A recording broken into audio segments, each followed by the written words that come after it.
Good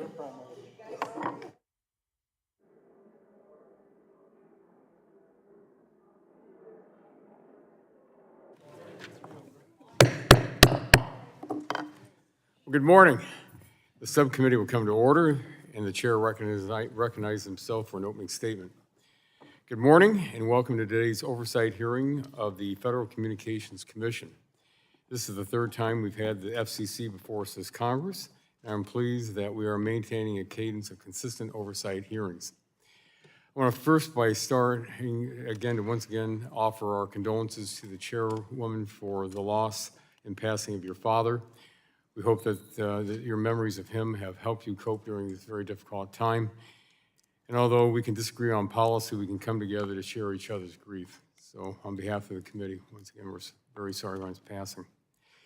The last time the FCC was before us, we discussed its role in President Biden's broadband takeover and its overregulation of the communications industry. Unfortunately, the agency has continued down this path. Earlier this year, the FCC voted to reclassify broadband as a common carrier under Title II of the Communications Act under the guise of net neutrality. This action expands the FCC's authority over broadband, allowing the agency to impose burdensome regulations that will make it harder for providers to deploy broadband. As I have stated before, this action is absolutely unnecessary. In 2017, after the FCC reversed the Obama FCC's reclassification of broadband, the Democrats told the world that we would get the internet one word at a time and that the internet as we knew it would end.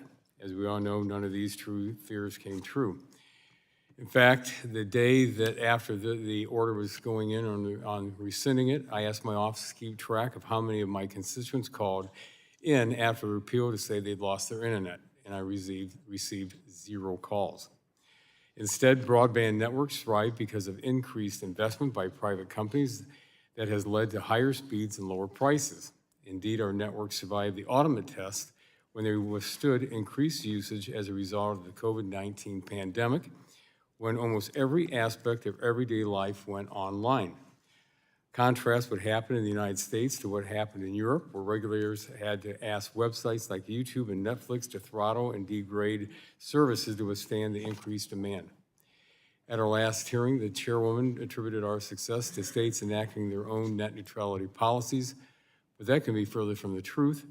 The internet continued to function normally between the repeal and the states enacting their own laws. Only a few states acted and none enacted anything close to the utility-style regulations that the FCC repealed and is now reimposing. The true source of success for our networks is the light touch regulatory framework that the FCC just moved away from. This action is just one of the many taken by the FCC to hinder U.S. leadership in technology. The effect of these decisions is that deploying broadband and providing service will be more challenging for providers. These actions cannot come at a worse time. Congress provided $42.5 billion to close the digital divide. The Commission is undermining that effort by imposing regulations that will make it more expensive and more burdensome to deploy when they should be doing the opposite. I urge the FCC to reverse course and restore the light touch regulatory environment that allowed broadband investment to thrive. I have many questions about the direction the Commission is taking. I thank the Commissioners for being here today, and I look forward to discussing this and these other very important questions that will come before the Commission. And I will yield back the balance of my time and now recognize the ranking member of the subcommittee, my colleague, the gentlelady from California's 7th District, for opening statement. Thank you, Mr. Chairman. And Madam Chairwoman, I too offer my deepest condolences upon your loss. Today's hearing comes at a critical moment as the FCC must tackle challenges with far-reaching impacts on U.S. consumers and competitiveness. I'm glad that this FCC has taken needed steps to expand broadband connectivity, deliver on net neutrality, and strengthen cybersecurity, among other urgent priorities. I'm especially excited about the FCC's recently announced cybersecurity pilot program for schools and libraries. Cyber attacks on our schools are only growing in frequency and sophistication. From 2016 to 2022 alone, our K-12 schools suffered over 1,600 cyber attacks. According to the GAO, every cyber attack costs school districts tens of thousands and even up to millions of dollars. That's why I introduced the Enhancing K-12 Cybersecurity Act to improve school access to cybersecurity resources and nationwide tracking of K-12 cyber attacks. That's also why I've long urged the FCC to modernize cyber tools for schools. By adopting a pilot program, the FCC has taken a positive step toward improving K-12 cybersecurity, and I look forward to continuing to work with you on this issue. Whether it's cybersecurity or other challenges, we know we have more work ahead of us.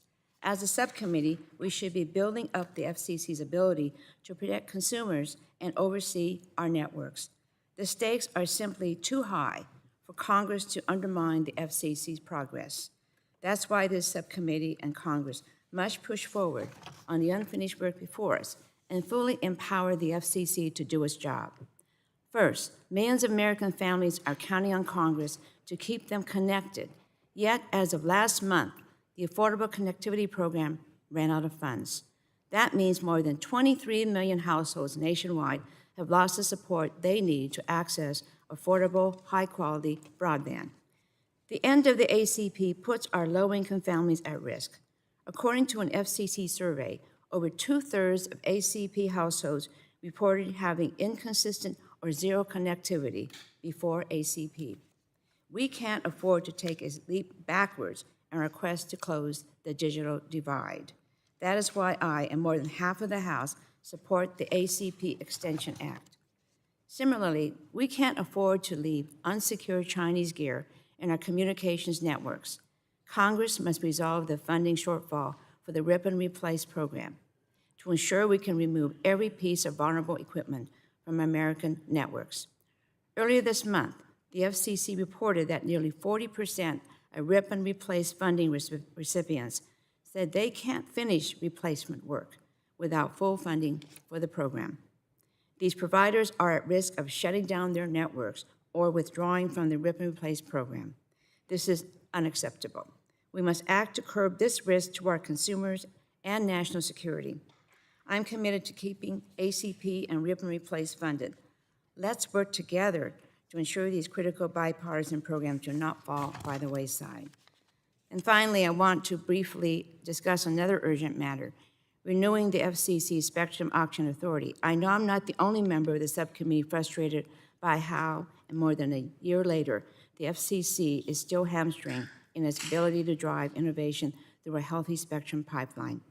At a time when the FCC is renewing focus on 6G and other innovative technologies that rely on spectrum, we can't afford delay. We need the FCC fully empowered with auction authority and the federal government working to advance a unified U.S. spectrum position on the global stage. With that, I want to thank the Chairwoman and Commissioners for appearing before us today, and I yield the balance of my time. Thank you. The gentlelady yields back, and the chair now recognizes for 5 minutes the ranking member, or the chair of the I'd full be committee. the Excuse me. chair. No, I'm sorry. Still the chair. I was just thinking that I would have to recognize the gentlelady from Michigan because the ranking member is not here. I'm sorry about that. Okay.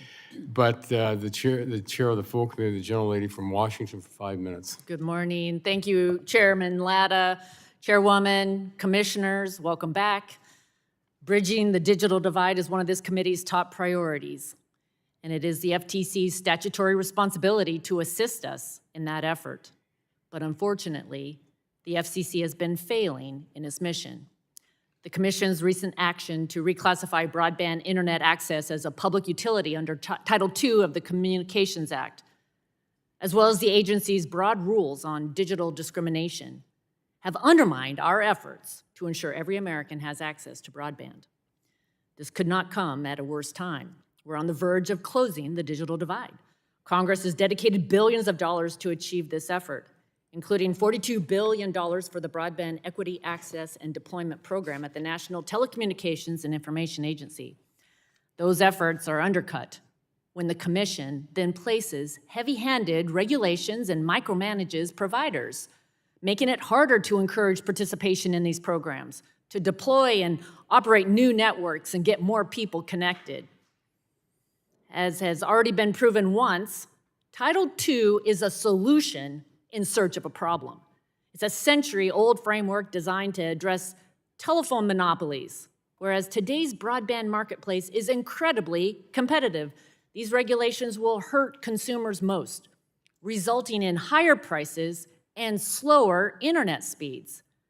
The FCC has failed to learn from previous efforts and has no legitimate jurisdiction for these heavy-handed regulations.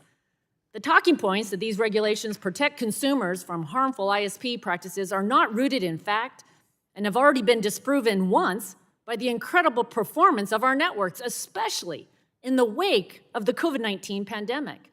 The facts are that speeds are up, investment in broadband networks is up, and prices for consumers are down. The fast lanes, blocking and throttling of traffic that Democrats warned about never transpired. Our light touch regulatory environment works, and turning away from this success with unnecessary regulations is wrongful action. Reclassifying broadband under Title II is not only bad policy, it's also unlawful. As the Republicans on this committee and the Senate Commerce Committee wrote to the Commission before its decision, the FCC has no authority to reclassify broadband. That is Congress's job, as the Supreme Court recently confirmed. The FCC doesn't get to just claim something is necessary for American national security in order to do whatever they want. That is for Congress to decide, as it has in numerous instances, recently with things like our TikTok legislation, establishing the Rip and Replace program, and passing the Secure Equipment Act. The decision on how to regulate broadband can have significant economic and political consequences and requires the FCC to have clear authorization from Congress in order to act. When it comes to Title II, we have given the Commission no such authority. This is not the first time this FCC has exceeded their authority. Last December, the agency approved rules on data breach notification that mirrors the rules that Congress disapproved of in 2017 through the Congressional Review Act procedures. The CRA forbids the FCC from enacting rules that are substantially the same as those Congress rejected. And now the FCC is circulating an order that would regulate the use of artificial intelligence in political ads, a task that does not fall under the jurisdiction of the Commission, which drew condemnation from the Federal Election Commission, the independent agency who does hold that authority. This pattern of the FCC abusing its authority and ignoring congressional direction is just another example of the Biden administration's efforts to assert more federal control over the American people's lives. This must end, and I look forward to the court stepping in to overturn these unlawful power grabs. This agency is pursuing a partisan agenda that ignores Congress and fails to solve the actual problems impacting Americans, like illegal robocalls, or permitting reform to help deploy broadband faster, or additional ways to secure our networks from the threats posed by our adversaries. Today's hearing presents an opportunity to hold the FCC accountable for its actions. I look forward to our discussion. Mr. Chairman, I yield back. Well, thank you very much. The chair yields back the balance of her time. The chair now recognizes the gentlelady from Michigan's 6th District for an opening statement for 5 minutes. Thank you, Mr. Chair. I'm giving the ranking member Pallone's opening statement today. We are here today conducting important oversight of the Federal Communications Commission and its budget for the upcoming year.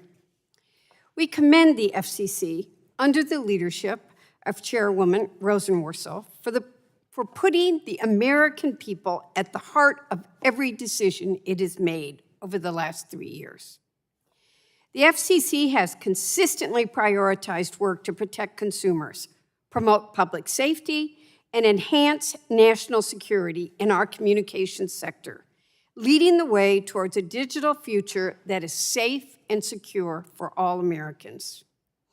Nowhere has this been more apparent than in the FCC's adoption of a net neutrality protections. This action corrected the Trump-era FCC's misguided rollback of common sense rules for an open internet. We strongly support the reinstatement of this authority. The agency rectified a massive dereliction of its duty and extended bedrock consumer protections to broadband internet access that our nation has always applied to communication services. The FCC's actions will result in greater oversight over internet providers to mitigate network outages, resolve broadband consumer complaints, prevent anti-consumer and anti-competitive practices, and protect our national security. The FCC is also playing a major role in the implementation of the broadband investments President Biden and congressional Democrats delivered as part of the bipartisan infrastructure law. In May, the FCC released its fourth major update to the National Broadband Map, which serves as the backbone of the historic $42 billion investment to bring high-speed, affordable broadband to communities overlooked for too long. Not one Republican on this subcommittee voted in favor of that bill, and yet they continue to attack it and jeopardize its success at every opportunity. We're also likely to hear today attacks from Republican commissioners against the implementation of the BEAD program. These attacks fail to recognize that this is the largest investment in broadband deployment in our nation's history, and we want to make sure that we get it right. I would think we would all agree with that. These attacks are only going to hurt communities throughout the entire nation that have either been unserved or underserved for too long.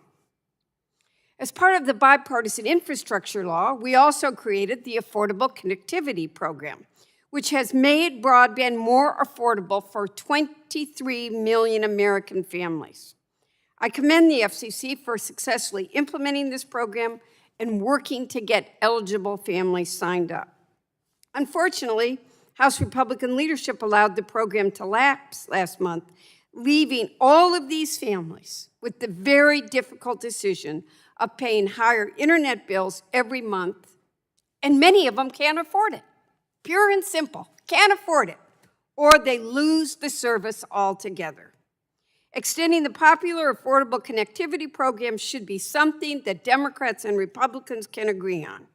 After all, it benefits red and blue districts alike, and I look forward someday to us going back to just being Americans, including rural, urban, and suburban communities.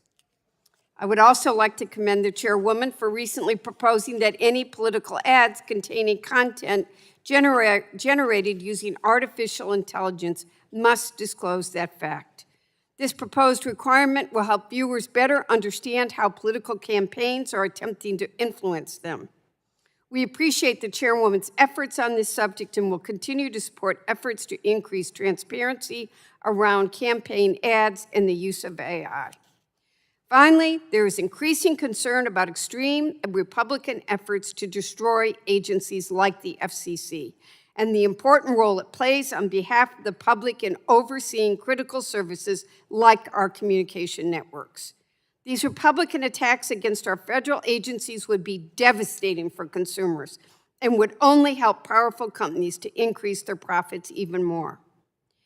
Trump's Project 2025 plan, authored in part by a Republican commissioner before us today, would exacerbate these consumer harms by eliminating expert agencies, gutting the civil service, and consolidating power under the president. This will have serious negative consequences for Americans, leading to higher prices, lower quality services, and decreased safety and security. We simply cannot allow that to happen. So I appreciate the FCC's work in protecting American consumers and thank the commissioners for being here today. Since I have no time, almost no time left, I yield back the balance of it. Thank you, Mr. Chairman. Thank you. The gentlelady's time has expired, and this will conclude member opening statements. The chair reminds members that pursuant to committee rules, all members' opening statements will be made part of the record. Again, we want to thank our witnesses for appearing before us today. Our witnesses will have 5 minutes to provide an opening statement, which will be followed by a round of questions from our members. The witnesses here before us today are Jessica Rosenworcel, the chairwoman of the FCC, Brendan Carr, the commissioner, FCC, Jeffrey Starks, commissioner, FCC, Nathan Simington, commissioner, FCC, and Anna Gomez, commissioner, FCC. I know for our witnesses that the timer light on the table will turn yellow when you have 1 minute remaining and will turn red when your time has expired. Chairwoman Rosenworcel, you are recognized for 5 minutes for your opening statement. And thanks again for being here. Chair Latta, Ranking Member Matsui, and members of the subcommittee, thank you for the opportunity to appear before you to discuss our budget, an effort to build a digital future that works for everyone. Since I appeared before you last year, a lot has happened at the FCC. Let me start with this. We won an Emmy. The Academy honored the FCC for its work repurposing broadcast airwaves for new wireless uses. I'm going to bet that makes us unique among agencies in Washington. We are also unique because we get a lot done. So beyond the bright lights and red carpet, let me tell you about it. First, the FCC is working to connect everyone everywhere. We built the Affordable Connectivity Program, the largest broadband affordability effort in our nation's history. 23 million households rely on it. But funding expired in May, and we need Congress to continue it. Second, the FCC is working to protect consumers and enhance competition. In April, we took steps to ensure that the nation's expert communications authority has basic oversight over the most essential communications of our time by reinstating net neutrality, because every consumer deserves internet access that is fast, open, and fair. We introduced new broadband nutrition labels so consumers can compare service plans. We launched the U.S. Cyber Trust Mark so consumers have confidence in Internet of Things devices. And next week, we're voting on a proposal to unlock wireless phones. Because you bought the phone, you should be able to use it with any carrier you choose. Third, the FCC created the National Broadband Map. This map is the most accurate data we have telling us where broadband is and is not. We need funding for the Broadband Data Act to continue, because this map is how we ensure accountability for all new broadband spending. Fourth, the FCC is making connectivity more accessible. Last year, we kicked off a proceeding to make video conferencing services accessible to people with disabilities. We also improved wireless emergency alerts, making them available in more than a dozen languages. Fifth, the FCC is working to connect the most vulnerable. We implemented the Safe Connections Act, helping survivors of domestic violence get the secure communications they need. And we propose to add a new missing and endangered persons code for emergency alerts so we can help save more lives, especially in tribal communities. Sixth, the FCC is connecting families. Next week, we will vote to implement the Martha Wright Reed Just and Reasonable Communications Act, which will significantly lower rates for phone calls for those who are incarcerated and their kin. Seventh, the FCC is securing your communications. For the first time in history, we have revoked the authorization to provide telecommunications services in the United States for 4 Chinese companies. This action will soon include broadband and not just voice service. In May, we proposed plans to mitigate internet routing vulnerabilities identified by DOJ, DHS, and DoD. On top of this, we continue to work to remove Huawei and ZTE equipment in our networks, but without more funding, carriers may not be able to complete the process, threatening national security and risking the shutdown of rural networks. Eighth, the FCC is doubling down on efforts to stop scam robocalls and robotexts. We made clear that AI-generated robocalls are illegal, issued hundreds of millions of dollars in fines, and are now working with 49 state attorneys general to get this junk off the line. But we need more authority from Congress to keep these scam artists at bay. Ninth, the FCC is supporting the growing space economy. There has been a huge increase in the number and complexity of applications for satellite services. In response, we created the Space Bureau, streamlined satellite processing, freed spectrum for commercial space launches, and established a first-of-its-kind-in-the-world framework for the coming convergence of satellite and terrestrial services. We call it the Single Network Future. And last but not least, the FCC is working to free up more spectrum for 5G, 6G, and beyond. But to do this, we need Congress to restore the agency's auction authority. For the first time in 3 decades, we do not have it. Restoring this authority will provide the United States with the strongest foundation to compete in a global economy, counter our adversaries' technology ambitions, and safeguard our national security. And using this authority, we won an Emmy Award. Bring it back, and let's see what we can do with it next. So those are some of the things that the FCC is doing to build a digital future that works for everyone. I look forward to answering any questions you may have. Well, thank you very much for your testimony. Commissioner Carr, you are recognized for 5 minutes for an opening statement. Thanks. Chair Latta, Ranking Member Matsui, distinguished members of the subcommittee, thank you for the invitation to testify. I want to start with the subject of today's hearing, the FCC's 2025 budget request. As I detail in testimony, I do not support the FCC's request for a nearly 15% increase in its budget. This significant increase is out of line with agency precedent and out of step with the House's focus on reining in spending. More broadly, though, the FCC's request reflects the Biden administration's misplaced priorities and a massive regulatory overreach. One area where you can see this is the Biden administration's $42 billion internet infrastructure plan known as BEAD, which puts partisan political goals ahead of smart policy. BEAD is the administration's signature plan for extending high-speed internet to millions of Americans. And it is a program that is going off the rails. It's now been 967 days since President Biden signed his $42 billion plan into law. 967 days later, not one person has been connected to the internet with those dollars. Not even one shovel worth of dirt has been turned in those 967 days. And it gets worse. The administration says that no construction projects will even start until next year at the earliest. This makes President Biden's signature $42 billion initiative the slowest moving broadband deployment program in recent history. The Biden administration's failure to launch is not only predictable, it was predicted. Members of Congress 2 years ago wrote the administration and explained that its own decisions would create a complex, 9-step, iterative structure and review process that's likely to mire the program in excessive bureaucracy and delay connecting Americans. A year later, members again explained that the administration's rules divert resources away from bringing broadband service to rural America. So what has the Biden administration been doing in those 967 days instead of connecting Americans?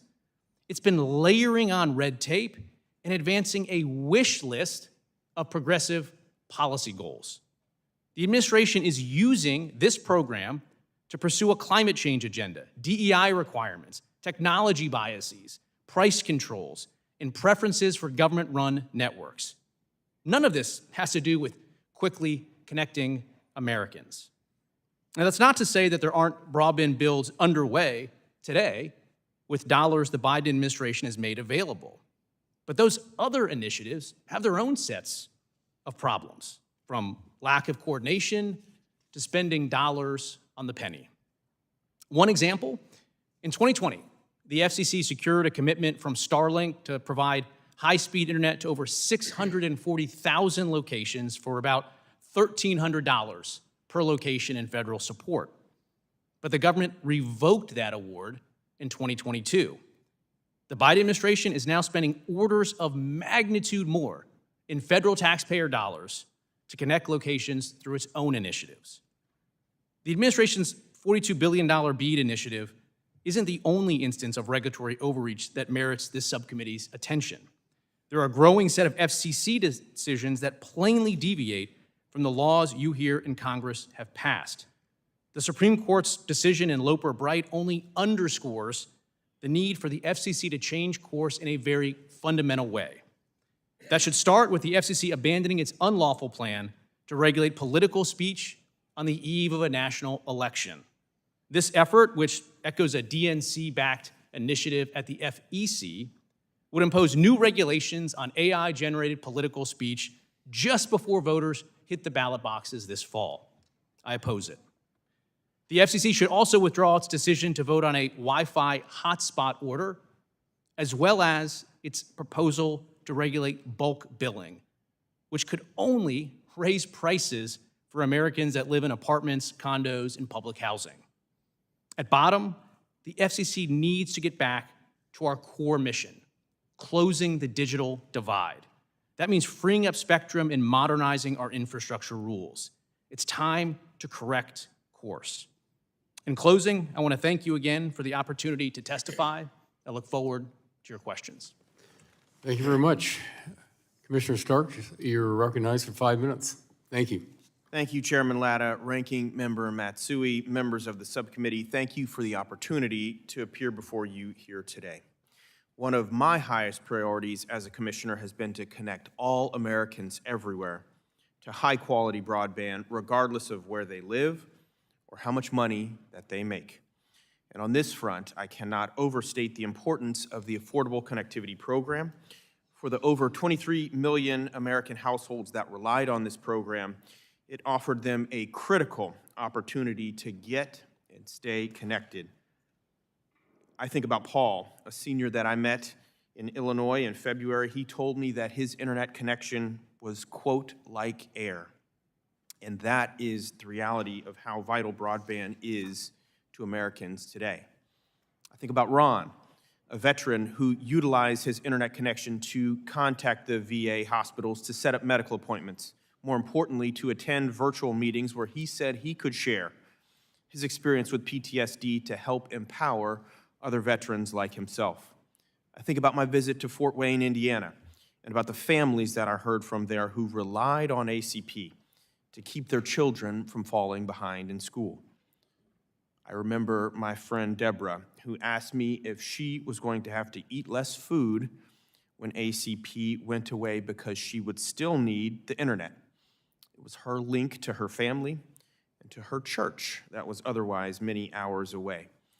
Seniors, veterans, vulnerable families in rural areas, tribal lands, urban spaces, and everything in between. These are the stories of ACP and people that I know.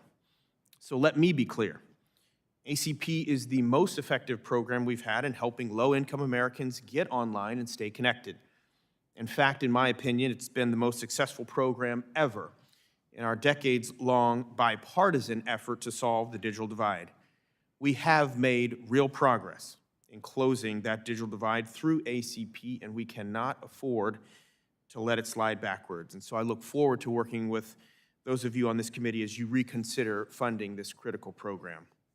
Making sure that broadband is affordable is just one piece of the puzzle. We also need to make sure that it is safe and secure. And so in April, we reclassified broadband internet access under Title II of the Communications Act, a service that vitally needs oversight. I remain concerned as well about the threats to our nation's networks, but am confident that the FCC's recent bipartisan actions will help protect them. Just last month, the Commission unanimously approved a proposal to require ISPs to adopt security risk management plans for their use of Border Gateway Protocol. And this will help Americans' data and make sure it is securely and accurately routed. In addition, we must prioritize fully funding our RIP and Replace program. We've made great progress here, but additional funding is absolutely needed to complete the removal, replacement, and destruction of insecure Chinese equipment and services from our communications networks. Without this funding, providers in rural America, including those that support our military installations, are perilously close to being forced to shut down. While participating in the RIP and Replace program, they cannot update or maintain their legacy networks, and they need our help. Network threats, including from state actors like Russia and China, are not hypothetical. America's ability to lead both abroad and here at home relies on an extension of the FCC's Spectrum Auction Authority, and restoring that authority will provide the United States with the strongest foundation to compete in a global economy, drive growth and investment, enhance competition, and ensure national security. One of the most visible ways we promote safety and security comes by the FCC supporting and improving our emergency alert system today. We're, of course, watching Hurricane Beryl storm through Texas and Arkansas. We've also seen historic flooding in the Midwest. I was in the Midwest a few weeks ago and saw flooding in South Dakota, saw flooding in Iowa.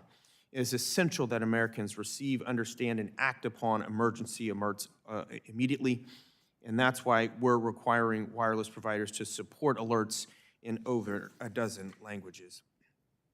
One of the agency's chief missions is also protecting consumers. The Cyber Trust Mark is a great advancement here, as well as the junk fee initiatives that the agency has undertaken.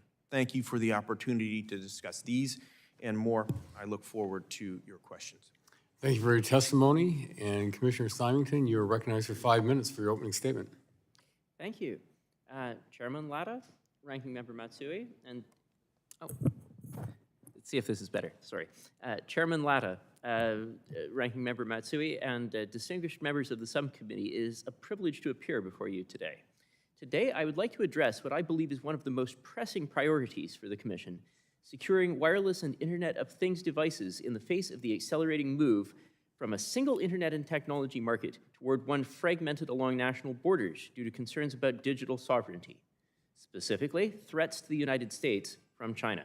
Device security and technology evolution implicates all of the Commission's core functions at a basic level, most specifically its authority over commercial spectrum.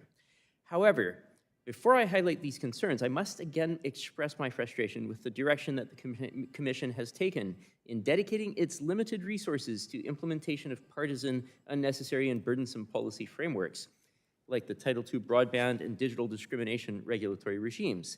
These heavy-handed priorities leave little room for common sense, urgently needed reforms and soak up invaluable Commission attention.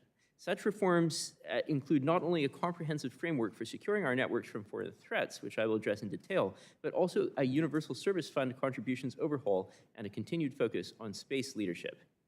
But now to device security. There was a lot of idealism in the early days of the internet. It was a universal open network where people from around the world could exchange services and ideas basically without restriction. There were no borders online. If you put up a website in the United States, someone in any other country could access it just as well, perhaps a bit more slowly, but access it just as well as someone in the United States. Across the world, people were using the same devices, running the same software, usually with no more modification than a local translation of the user interface. But today, we have seen that there is potential for foreign technology devices and services to be vehicles for espionage and sabotage. We really cannot be sure that any non-trivial device from China, be it a network router, a laptop, a cell phone, can be trusted to not contain backdoors that would allow the Chinese government to exfiltrate data, take control of the device, or render it inoperative. But those same concerns must ultimately extend to any services that store data about Americans in adversary countries or countries and companies that could easily come under the influence of those adversaries. Even the most seemingly benign use of foreign technology can become a security threat. GPS, developed and controlled by the US military, was once the only satellite-based global positioning and precision timing system in the world, but now it faces competition from foreign alternatives, like the EU's Galileo, Russia's GLONASS, and China's Beidou. Supporting those systems is sometimes a requirement for device manufacturers wishing to sell in those countries. So between achieving economies of scale for manufacturers in all markets and the fact that these positioning systems currently offer higher precision in some cases than the American GPS system, it appears that many American businesses and consumers are knowingly or unknowingly relying on these foreign systems. And what's worse, American businesses and consumers often make the decision, most likely unknowingly, to buy untrustworthy equipment from a Chinese or other foreign company because the equipment is inexpensive or pre-selected by a preferred and trusted vendor. Unfortunately, most of these products come from companies that fail to take security seriously and that are careless in their software development practices. Companies like these routinely fail to correct known security vulnerabilities in a timely manner, and many don't even take the most basic precautions to prevent unauthorized access and control of the now millions of wireless and IoT devices they make available to American consumers and businesses. Given all of these increasingly burgeoning threats, I'm very pleased that in March of this year, my Commission colleagues were willing to reach across the aisle and work diligently alongside me to put teeth into the Commission's implementation of the US Cyber Trust Mark program. This voluntary program sets a high bar for the security of wireless devices. If manufacturers want to be eligible for the mark, they will have to declare that they have taken every reasonable measure to create a secure device. They will have to commit to a support period up front. During that support period, they will have to diligently identify critical vulnerabilities in their products and promptly release updates correcting them. And I look forward to continuing to work with colleagues to figure out how to expand this program to computers, smartphones, routers, and other devices. My Commission colleagues also agreed to include a further notice of proposed rulemaking on the issue of how to handle devices that run software developed in hostile countries that will receive updates deployed from or that can be controlled by servers in such countries or that will store user data in those countries. Such devices are at high risk of being weaponized by hostile powers like China. And as a result, there's still so much more work to be done to protect the American public. Chairman Latta, Vice Chair Carter, Ranking Member Matsui and members of the subcommittee, I want to thank you again for holding this hearing and for the opportunity to testify, and I look forward to answering your questions. And thank you for your testimony. And Commissioner Gomez, you are recognized for 5 minutes for your opening statement. Thank you. Good morning, Chair Latta, Ranking Member Matsui, and members of the subcommittee. It is an honor to appear before you today.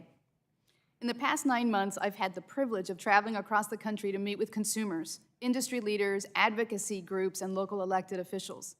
These meetings highlighted the importance of communication services in daily life and the FCC's mission to ensure these services are accessible to everyone.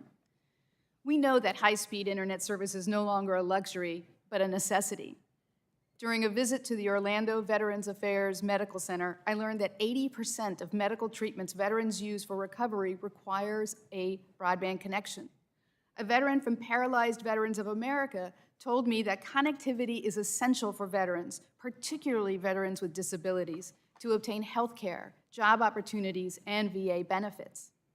The importance of digital connectivity in the daily lives of Americans is what makes the funding lapse of the bipartisan Affordable Connectivity Program so concerning. As of June 1, when funding lapsed, 23 million households across the United States lost support for the connectivity they need for work, school, and health care. While some internet service providers have voluntarily stepped up to provide limited, free, or lower-cost service, these are temporary salves, and absent action, families will face rising bills and disconnection. I very much empathize because I have lived experience with having to choose between paying rent and paying my phone bill. The ACP is the most successful tool Congress has ever provided to close the digital divide. The ACP benefited every corner of the country, and it connected communities historically on the wrong side of the digital divide. The end of this program threatens the significant progress, and I worry that we risk failing to maximize the billions in bipartisan investment in broadband infrastructure. Beyond connectivity, I would like to highlight a few noteworthy consumer-focused actions that the Commission has taken recently. We now require that wireless emergency alerts reach consumers in 13 languages and American Sign Language. This will help save lives. We also propose to establish a new emergency alert code dedicated to help find missing adults that would not be reported through existing alerts. This can bring comfort to families by helping to find missing loved ones and to address the crisis of missing and murdered Indigenous persons, a topic I discussed with the Las Vegas Paiute tribe recently.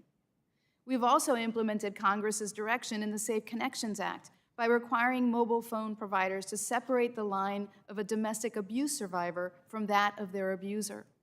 And we continue to take actions to address unwanted robocalls and robotexts. And the Commission reinstated rules to protect the open internet. Broadband internet access is too important, too essential to the safety, economy, health, education, and well-being of this country not to have guardrails in place. From robocalls to spectrum licenses, much of our work domestically is tied to our work internationally. As Commissioner, I have met with multiple counterparts around the world. From these engagements, it is clear that the thirst for wireless innovation is global. We have been global leaders in wireless innovation and made spectrum auctions the gold standard for assigning this finite resource. We must continue to foster innovation to meet our wireless needs, and that requires congressional action to reestablish the FCC's auction authority.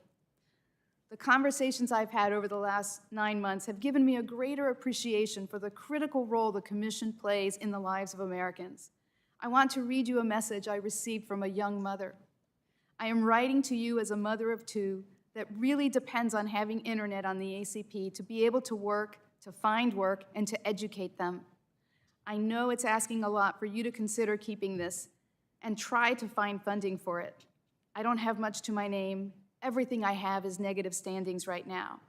If you can manage to find a way, or maybe change somebody's mind so that the funding doesn't end. When I think about the mission of the FCC, I think about what is at stake for Americans like this young mother. There remains much work to do, and I'm honored to have the opportunity to serve the people of the United States. I look forward to collaborating with you, federal partners, state, local, and tribal leaders, and all stakeholders as I continue my service. Thank you. And thank you very much for your statement. That will conclude our opening statements from our 5 commissioners. And we will now begin questioning, and I recognize myself for 5 minutes, but I would like to ask unanimous consent for a point of personal privilege to recognize the former chair of the full committee, Mr. Walden. Good having you back. So we never forget you. Commissioner Carr, this Democratic Commission has unfortunately voted to once again reclassify broadband under Title II. Chairman Rosenworcel claims that the internet did not break when Title II was repealed in 2017 because states stepped in to enact their own net neutrality rules. Yet broadband coverage has been expanded, speeds have increased, and cost has decreased throughout the United States, not just in the states that enacted net neutrality rules. What's your response to this claim? The presence of those state laws is not the reason why we didn't see all of the predictions from 2017 come true. For one, those state laws didn't take effect for a number of years. For another, if the potential of state regulation was enough, then that undermines the need for the FCC to step in with heavy-handed rules. The reality is we were told that repealing these rules in 2017 would be the end of the internet as we know it. Since then, speeds are up over 5-fold, prices are down in real terms, millions of Americans were brought across the digital divide, and COVID was the ultimate stress test. With our right regulatory framework, our networks performed, whereas those in Europe, which had heavier-handed utility-style regulation, saw speed slowdowns quite dramatically. In fact, their regulators asked Netflix and YouTube to degrade the quality of the streams to prevent the continent's networks from breaking. So this was ultimately a solution in search of a problem that didn't exist. At our last meeting that we had, I asked you whether the FCC chair provided any briefings to discuss or disclose the national security threat that needed to be addressed by Title II. And you said no. Did you receive any such briefings before the April vote? I've had SCIF-level briefings. None of them have involved either the FBI or the CIA or National Security Agency, just internal officials in the FCC. There's nothing that I've seen in those SCIF-level briefings that indicate that Title II is necessary to address any national security threat. In fact, if you look right now, reports are that Commerce Department is using existing authorities, Part 7 authorities, to look at potential issues involving potentially China Mobile, China Telecom, if the reports are true. Thank you. Let me continue. While the FCC is expanding its authority and imposing heavy-handed regulations on the broadband industry, other federal agencies are about to provide tens of billions of dollars to connect all Americans. How will the reclassification of broadband as Title II service and the FCC's digital discrimination rules affect the success of these other federal programs and our efforts to close the digital divide?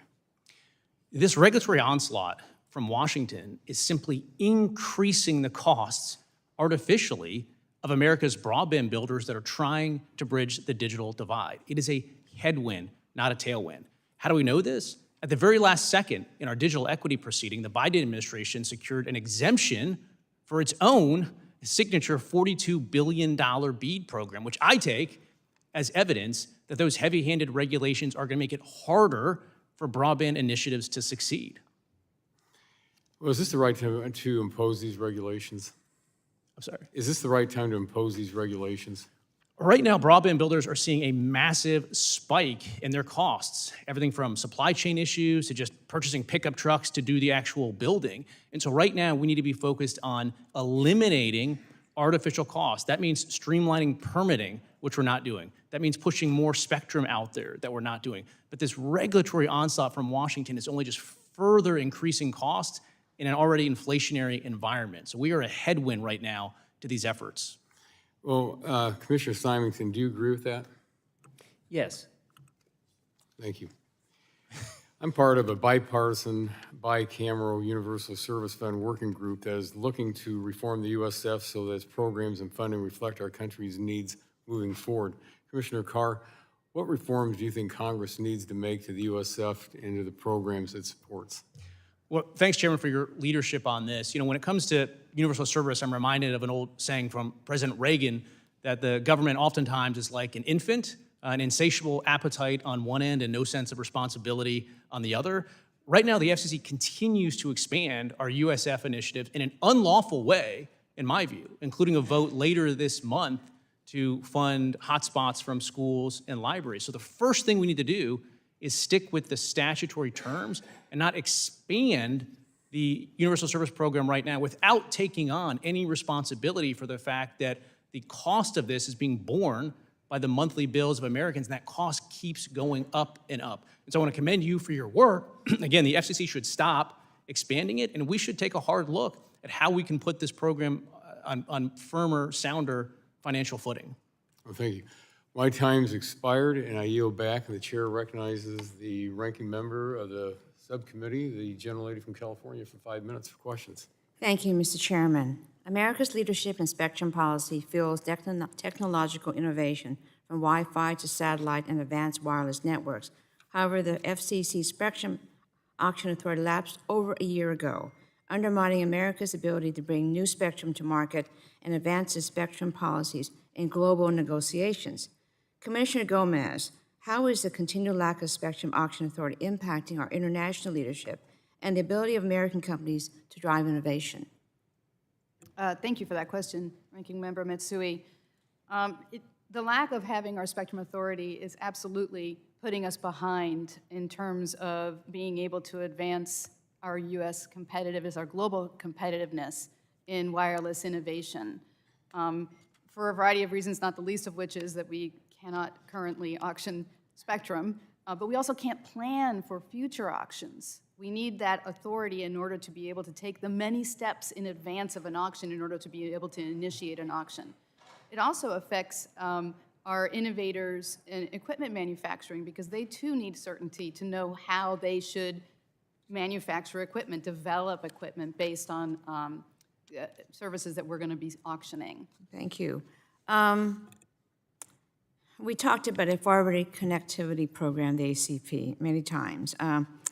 Chairwoman Rosenworcel, ACP was a significant resource in addressing disparities in broadband access for underserved communities. With the program now expired, what efforts is the FCC taking to secure the progress made by ACP in closing the digital divide? Thank you for the question. The Affordable Connectivity Program was the largest program in our nation's history to help close the digital divide by helping low-income households in every state in this country get online and stay online. We're proud of the work we did to get it up and running. Now we want to sustain all of those opportunities to keep people connected. Obviously, the first thing we can do is have Congress continue to fund this program. But apart from that, we've done a lot of work to reach out to our outreach partners to make sure that they are aware of alternatives and that they notify those they've been working with about what it means to stay connected. And we are monitoring complaints regarding the Affordable Connectivity Program, and I should add that we've seen a 40% increase from consumers on them because they are upset that this program has come to an end. So if you can find a way to continue it, I think that is good for us Okay, thank you managing very the digital much. divide. As an original co-sponsor of the Rip and Replace bill, I believe allowing Huawei and other vulnerable equipment gear to continue operating in American networks is simply unacceptable. But that's exactly what is happening today. However, made progress removing much of it, the ongoing funding shortfall means the job is far from over. Commissioner Stark, you did mention the ongoing national security, but what are the limitations that rural carriers face when maintaining or upgrading their networks without full rip and replace funding? Yes, thank you for the question and your hard work and leadership here. I've long said network security is national security.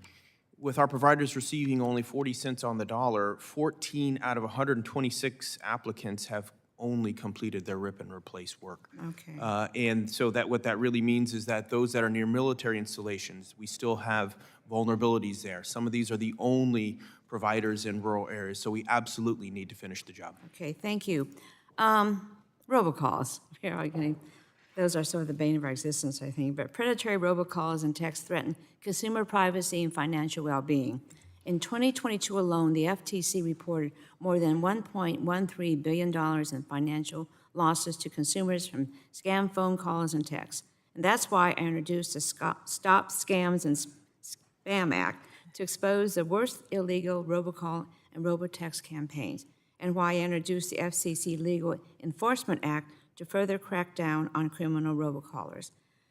Chairwoman Rosenworcel, do you believe that increased transparency and enforcement, as provided in my bills, could help protect Americans from scam calls and texts? Yes, I do. Okay, great. Let me just also ask about this too. We talked about E-rate many times. The FCC is at the front lines of efforts to close the digital divide, and programs like E-rate play a crucial role by ensuring education equity and empowering students with essential resources. Chairman Rosenworcel, this month the FCC plans to vote on a proposal to support Wi-Fi hotspots for off-premise use under the E-rate program. How would this change impact the digital divide and help close the homework gap? And you've got 10 seconds. Well, you probably remember from the pandemic, kids and people sitting in parking lots and outside of schools just trying to get online. This is an effort to help stop problems like that. We have authority under the law to make it happen. Every library in this country should have wireless hotspots for loan.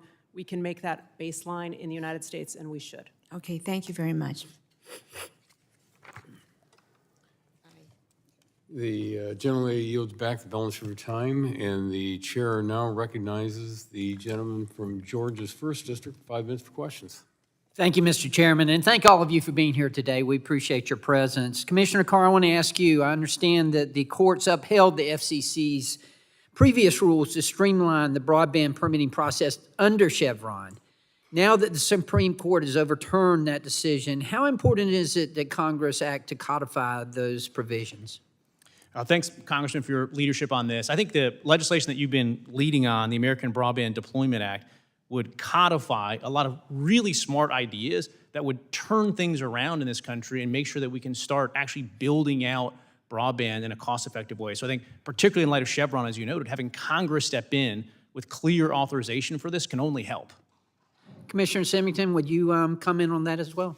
Yes, absolutely. The past permitting reform at the FCC greatly increased build-out speed. It's, however, with in the post-Chevron world, seeing action on this from Congress could only benefit closing the digital divide. Great. Commissioner Carr, does the new digital discrimination regime adopted by the Commission's majority put the Commission and, by extension, the trial bar in a position to second-guess deployment decisions made by broadband providers?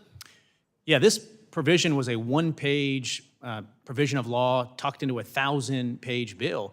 And the way the FCC read it, it was as if it conveyed more authorities than the entire 1934 Communications Act in every single statutory provision passed since then. There is no limit under the FCC's reading to its authority now, whether it's Wall Street or Madison Avenue or construction crews or even governments itself are now subject to second-guessing by the FCC here in Washington. So essentially, how would the need to defend against these challenges likely decrease investment and risk-taking by broadband providers? We now have unlimited liability based on the FCC's Exactly. digital equity rules. If you take an action, you may be liable. If you don't take an action, because it covers emissions as well, you might be liable. And so it gives no certainty to the capital allocators that need to put, and that we should want, billions of dollars to go into our networks. Let me ask you about Loper Bright and the Supreme Court's decision there. Does that affect the FCC's recent digital discrimination rules? I think the digital equity rules and the Title II rules, in my view, were always going to be subject to the major questions doctrine, not Chevron. But fundamentally, Chevron reinforces the idea that the framers want you here in Congress to make these decisions rather than having the FCC or other agencies take a provision of law that doesn't address an issue or only does so in an ambiguous way and claim expansive authority. So I think the Supreme Court's decision reinforces the constitutional structure of the people's representatives here making these fundamental decisions about what the federal law should be. What about you, Commissioner Simington? Well, on the merits, I don't know how I would comply with the digital discrimination rules if I were in the position of having to make those decisions in business. And I also don't know how we're going to enforce them. It doesn't seem that there are any real standards, as Commissioner Carr said. Anything that you do or fail to do may be attributed against you. So I agree with his analysis that this would likely come under major questions doctrine and not Chevron. Nonetheless, I also agree with his statement about how the Supreme Court has allocated the balance of responsibilities. Okay. Commissioner Carr, disparate impact. That does not appear in Section 6506 of the IIJA. Given the complete absence of that and the complete absence of the explicit direction by Congress to employ such a standard and rules to prevent digital discrimination, do you believe the commission has erred in adopting such a standard in its new rules? It did. The FCC created a record to look for instances of discrimination in the broadband market. And after 2 years, the FCC said its record indicated that there were no such instances of discrimination. Nonetheless, the FCC adopted the strong medicine of this disparate impact theory, which means even if you have no intent to discriminate, the courts could come in and second guess it. What the courts have said is if Congress is going to create a disparate impact theory of liability, it has to use very clear, specific words, again, because it's very strong medicine. Those words were absent from the statute. Commissioner Simington, you have anything to add to that? Just that, again, the reach of this also needs to be emphasized. Commissioner Carr mentioned that it reaches construction companies. It reaches anyone who in some way limits access, even if involuntarily or unknowingly. So that's very broad brush. Great. Well, obviously, this committee and this Congress got a lot of work to do to help you guys. So thank you very much for being here again. I appreciate it, and I yield back. Thank you. The gentleman yields back the balance of his time. The chair now recognizes the gentleman from California's 29th District for 5 minutes for questions. Thank you very much, Chairman Lara, and also Ranking Member Matsui for holding this important hearing. And I really appreciate the commissioners being here, appreciate the information that you're sharing with us, and certainly agree and disagree with many of your opinions. But here we are. I would love to discuss a few issues with you. I'd like to start with the obvious off the top, and that it's a travesty that my Republican colleagues have allowed the funding for the Affordable Connectivity Program to lapse. The ACP was a vital lifeline for millions of Americans and tens of thousands of families in my district who would otherwise struggle to get connected and stay connected to the internet, a basic necessity in today's world. Allowing funding for this program to expire is negligent on the part of our Republican leadership, and I would like to once again urge my colleagues on the other side of the aisle to work with us to get the ACP up and running again. All of us here on both sides of the aisle have constituents who benefited from this program. This should be a no-brainer for all of us to work together on. I'd like to start with my questions with the FCC's adoption of its $200 million school cybersecurity initiative last month, which I'm happy to see that action. As you all know, it was widely reported that LA Unified School District, one of the largest in the country, suffered a massive cybersecurity attack in 2022 that compromised the records of thousands of students, including data on COVID, test results, driver's licenses, and other personal information. Improved cybersecurity for our students is critical in investing in, and one that hits close to home, not only with my community, but communities across the country are at risk.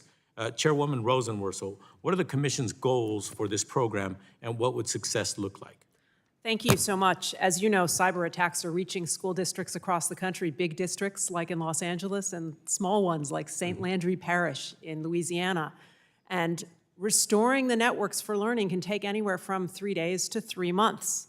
So we took a look at the E-rate program, which has long supported broadband to our nation's schools, and we decided that we would start a pilot program to try to understand this problem and then also understand what partners exist in the solution. And by that, I mean the Department of Education, our colleagues at the Cybersecurity Infrastructure Security Agency, and also state and local officials. Thank you very much. I'd also like to thank the Commission for its efforts to require geo-routing solutions for wireless calls to the 988 Suicide and Crisis Lifeline. We've made great strides in improving our response to members of our communities who are experiencing a mental health crisis through the 988 Lifeline. However, there's always progress to be made. Currently, when you call 988, you are routed to a call center based on your area code, as it should be. If I were to call 988 from Washington, D.C., I would be connected with someone based in L.A. because that's where my phone is from. This is a problem when a call center needs to send a mental health response team to help a caller that may be thousands of miles away. The FCC's 988 geo-routing proposal would help solve this problem. Chairwoman Rosenworcel, can you talk about the Commission's 988 geo-routing proposal and the importance of the FCC's efforts to better connect Americans experiencing mental health crisis with location-specific resources? Sure. 988 has been around this month for 2 years, and in that time, 10 million people have reached out in crisis from all across the country to get help. It is a success story, but we can make it better. And the way we make it better is making sure that when someone reaches out for help, they get help from someone nearby. And what we are doing with geo-routing is just that. We're gonna, instead of using the area code, we would use the cell tower that is picking up the call to route to a crisis center.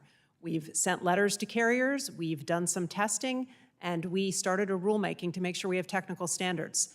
Now, once we complete that rulemaking, we'll need the Department of Health and Human Services to work with us to put it in the contract, but I believe all of that is possible this year. Thank you very much. Commissioner Starks, can you provide your perspective and how Congress can support your work on this issue? Yes, on 988, again, this is folks who are calling in a critical part of their life, need help, need it to be done close to where they are. As we've heard, working with HHS, working with industry, it has been a real collective effort here, as well some of the resiliency and making sure that we have the right requirements in place has been a real team effort.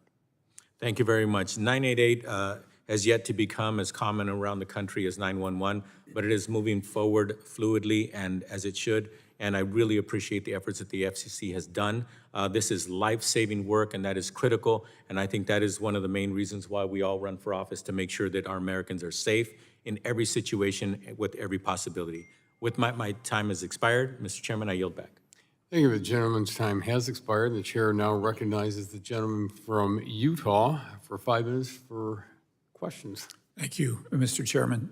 Chairwoman Rosenworcel, the commission has decided to allow speed test submissions as a valid way to challenge claims of mobile service. However, the FCC will not allow consumers to submit speed test data to verify claims of fixed service. Can you explain why the commission would not allow a speed test as a valid individual challenge to the fixed broadband map? Sure, this is a good question and one we're working through, but I want to correct one or two things you've said. Sure. Okay? With respect to fixed challenges, we do accept speed tests for availability data to prove that service is present or not present. With respect to the actual speeds, it's more complicated because where you place your router in your house has a huge impact on your speeds. We're looking for a statistical way to validate this so that we can use that data more comprehensively going forward. I'd be happy to make sure your office is kept updated. Thank you. Yes, I'd appreciate that. Also, I'd like to talk about mapping. The FCC's National Broadband Map acts as the base layer of coordination for important broadband funding. Programs including the BEAD, ensuring that these maps are accurate and up to date will ensure that funds are not wasted and the digital divide is closed quickly and effectively. Part of that process is challenging the serviceability of broadband location. Can you explain how the Commission works with CostQuest to review challenge data and why demonstratable on-the-ground proof of service might be rejected as a valid bulk challenge to the underlying fabric data? All right, it's a complex process we set up. We did it pursuant to the Broadband Data Act, which is legislation from this committee. And what you said about this map and its data being our accountability program for all these broadband spending dollars, I just want to agree with you, that's spot on. So it's imperative we get it right. And when we get it right, that occurs when we take updates from our vendor, CostQuest, which helps manage our fabric, and also updates from carriers, consumers, and local and state authorities. We try to combine all that information and crowdsource it and get the best map possible. It's an iterative process. We take all that data in and update it every 6 months, and I'd be happy to provide more information about just how we do that if you'd like. Okay, and good. With the BEAD program set to approve most, if not all, of state proposals by the end of July, the FCC's National Broadband Map, NBM, is a critical component in making those funding decisions. As FCC continues to update and refine the NBM, how does the FCC plan to address providers who overstate their coverage? Well, first, there are providers that overstate their coverage in a willful, malicious, and dishonest way. We send them to enforcement and take action against them. There are incidental overstatements, and we rely on state officials, authorities, and customers to correct them. But in addition to our process of assessing where service is and is not, I know that the BEAD program requires every state to run its own process, and that's important too because I really believe local and state officials have a better command of what's going on in their backyard, and that's got to inform where they spend those dollars. Thank you. Also, Commissioner Carr, if you would also weigh in on this. In May, the FCC adopted a notice of proposed rulemaking to strengthen requirements and oversight of telecommunications certified bodies, TCBs. I think this is an important action to strengthen our national security. Can you discuss how the threat posed by TCBs with no ties to our adversaries? Yeah, thank you, Congressman, for the question, and thanks for your leadership on all these national security issues. This one is interesting. So over the years, Congress has passed laws that have asked the FCC to stop insecure network gear from getting into our networks. This proposal builds on that, because the idea here is let's make sure that the labs and other certification bodies that are checking for this equipment are themselves trustworthy actors. And I really want to thank the chair in particular and her team for the work to move that forward to a proposal. And I look forward to trying to get that to an order soon. I think it'll be another piece of our overall national security strategy. Chairwoman, would you like to comment as well? It's really important that we update our telecommunications certification bodies and the labs that give them data, and I've been working with Commissioner Carr on this. I agree with everything he just said. Thank you. Thank you for your succinct answers, Chairman. I yield my time. Thank you. The gentleman yields back the balance of his time. The chair now recognizes the gentlelady from Michigan's 6th District for 5 minutes for questions. Thank you, Mr. Chair, and thanks again to everybody for joining us today. I do want to say, as I said in my opening statement, we really do need to fund the Affordable Connectivity Program. There's no question about it. Many people in my state have talked about it. In Michigan, nearly 1 million households, 1 in 4 households in the state of Michigan, have saved money on their internet bills because of the ACP. We needed to act yesterday. It's crucial for ensuring that all Americans are able to participate in the digital economy, access education and healthcare resources, and stay connected to essential services. I just urge all of my colleagues to work with us to get this program funded. And as I said in opening remarks, I've had people crying because they can't afford it. It's bad. I am working on legislation to address the threat of domestic abusers exploiting connectivity tools in vehicles to harass and intimidate their partners. This effort would establish a process for survivors to request the termination or the disabling of connected vehicle services that abusers could misuse, ensuring their safety and confidentiality without imposing additional burdens on them. This would also allow survivors to maintain access to a vehicle, which is a crucial tool for achieving safety and independence. We have to take proactive measures to address the vulnerabilities in connected vehicles. Ensuring that modern vehicle communications contribute to the safety of domestic abuser survivors is essential. Madam Chair, in April, the Commission issued a further notice of proposed rulemaking to support survivors of domestic abuse and sexual violence. Could you provide an update on the Commission's progress? Thank you for that. I think you know right now, cars are like smartphones on wheels. They're very Which most sophisticated. people don't know. Yeah, they're very sophisticated. They can track where we go and what we do, and there have been press reports that they have been weaponized for victims of domestic violence.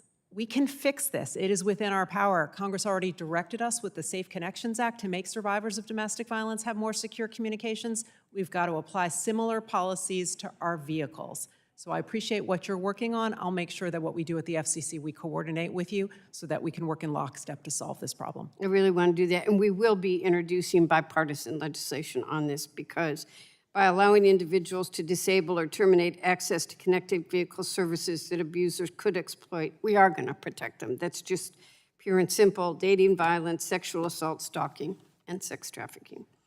Let me move to robocalls. As I've brought up in previous hearings in front of this committee, we know that bad actors can take advantage of our vulnerable populations through robocalls and robotexts. Often driven by artificial intelligence, scammers can exploit vulnerable consumers by using tactics to deceive them.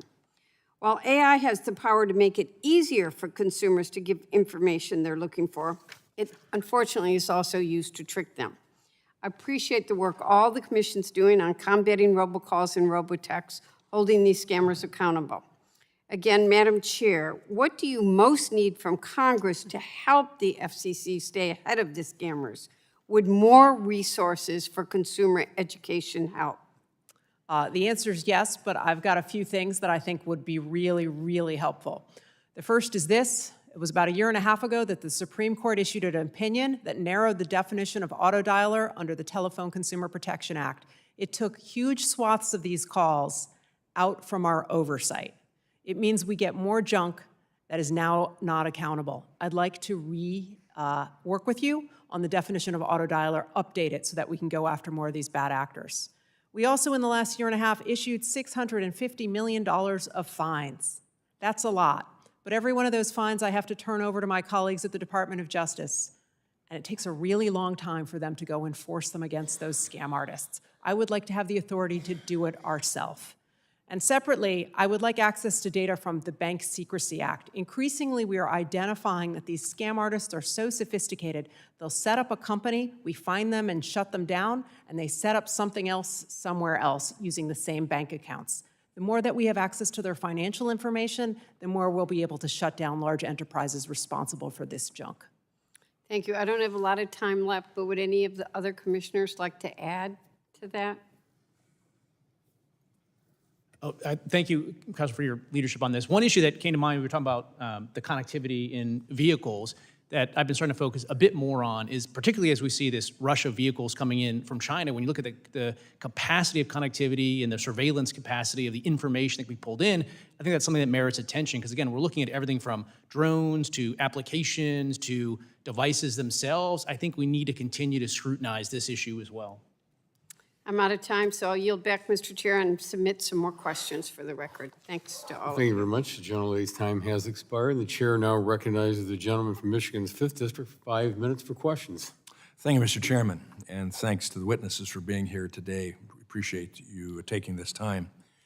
With the recent Supreme Court Chevron deference decision and the scrutiny of the administrative enforcement powers and discretion, do you have, Commissioner Carr, do you have concerns with the FCC's enforcement process, which often lacks due process protections that would require additional congressional action? And if so, how would you reform the FCC's process?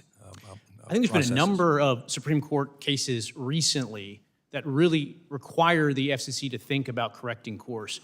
One of them is a Supreme Court case called Jarsky, which has to do with administrative agencies and enforcement. I think the FCC should start a proceeding to take a look at our existing enforcement mechanisms to make sure that they align with the constitutional parameters outlined by the Supreme Court. Otherwise, we could be taking enforcement actions that end up getting overturned in court. So I think we need to take a refresh of our enforcement procedures right now. Thank you. Chair Rosenworcel, again, my condolences as well with my colleagues. Recently, New York's broadband law was allowed to go into effect, mandating that all fixed broadband providers offer qualifying low-income customers a $15 or $20 service at specified speeds. In past hearings, you've told me you opposed rate regulation. In fact, no asterisks. I'll never forget that. And in your recent order, reclassifying broadband under Title II, you specifically forbeared from rate regulation of any kind. So, Madam Chair, does your order preempt states from engaging in rate regulation of broadband, and do you support the New York law? Well, first things first, we said no rate regulation as a result of our Title II reclassification. I've repeatedly said to you I don't support that either ex post or ex ante, and apparently I said no asterisks as well. Right. That being said, what you're talking about is a state law that a court let go into effect. There is no petition before us, but we did say in our order that state broadband affordability efforts do not per se violate our rules. We will look at any individual cases if a petition is filed before us, and one is not before us right now. Commissioner Carr, would you like to comment on that?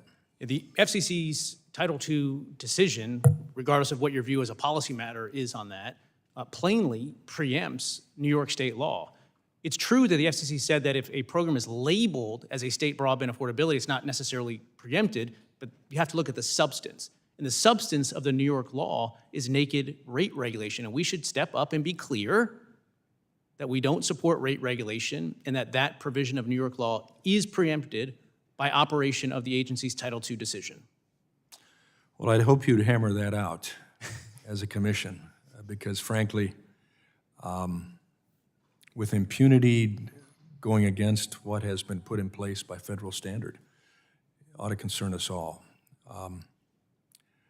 Commissioner Carr, both of us have been longtime champions for boosting our telecommunications workforce. You've climbed towers.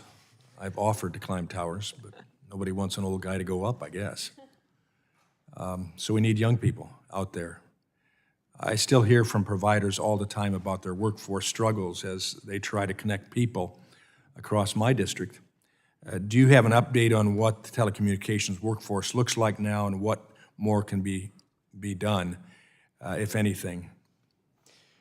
Thanks for the question. I very much look forward to getting up a tower with you. I think that'll be a lot of fun. Happy to come to your district for that.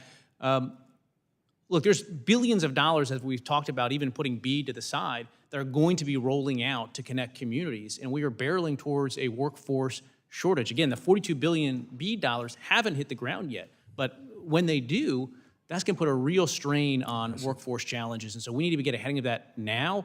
We've been looking to community college programs to stand these up, but we need to sort of move a little faster on that effort. Well, we can all join arms together on that because, frankly, this is now and this is the future. We can't get behind. So, Mr. Chair, I yield back. Thank you. The gentleman yields back. The chair now recognizes the gentlelady from California's 16th District for 5 minutes for questions. Thank you, Mr. Chairman, and our ranking member Matsui for holding this important oversight hearing. To the chairwoman, distinguished chairwoman, thank you and welcome, and to each commissioner. It's good to see you all. This may be the last time I participate in an FCC oversight hearing, and I want to thank the commission for the work that you are doing, the work that has been done. This is my 32nd year as a member of the House of Representatives, the great privilege of my life, and 30 years as a member of this subcommittee. So while previous commissioners and chairmen are not in the chamber, I still want to salute them for their work. I'm not going to go through all of the marvelous things that the FCC is doing and has done, this FCC commission. The chairwoman did that magnificently. We should all take pride in that. They are not only proposals, but policies that have been put in place, number one, for our national security. When we take our oath of office to protect and defend, that is you as well as us. That's our number one priority. And I'm proud that the commission finally paid attention under your leadership, Madam Chairwoman. I knocked on the door for a long time to raise the specter of what the Chinese government was not only capable of doing, but was already doing. So I salute you for that. Commissioner Carr, I want to say a few things to you. It's obvious that I don't agree with you on just about everything you've said today.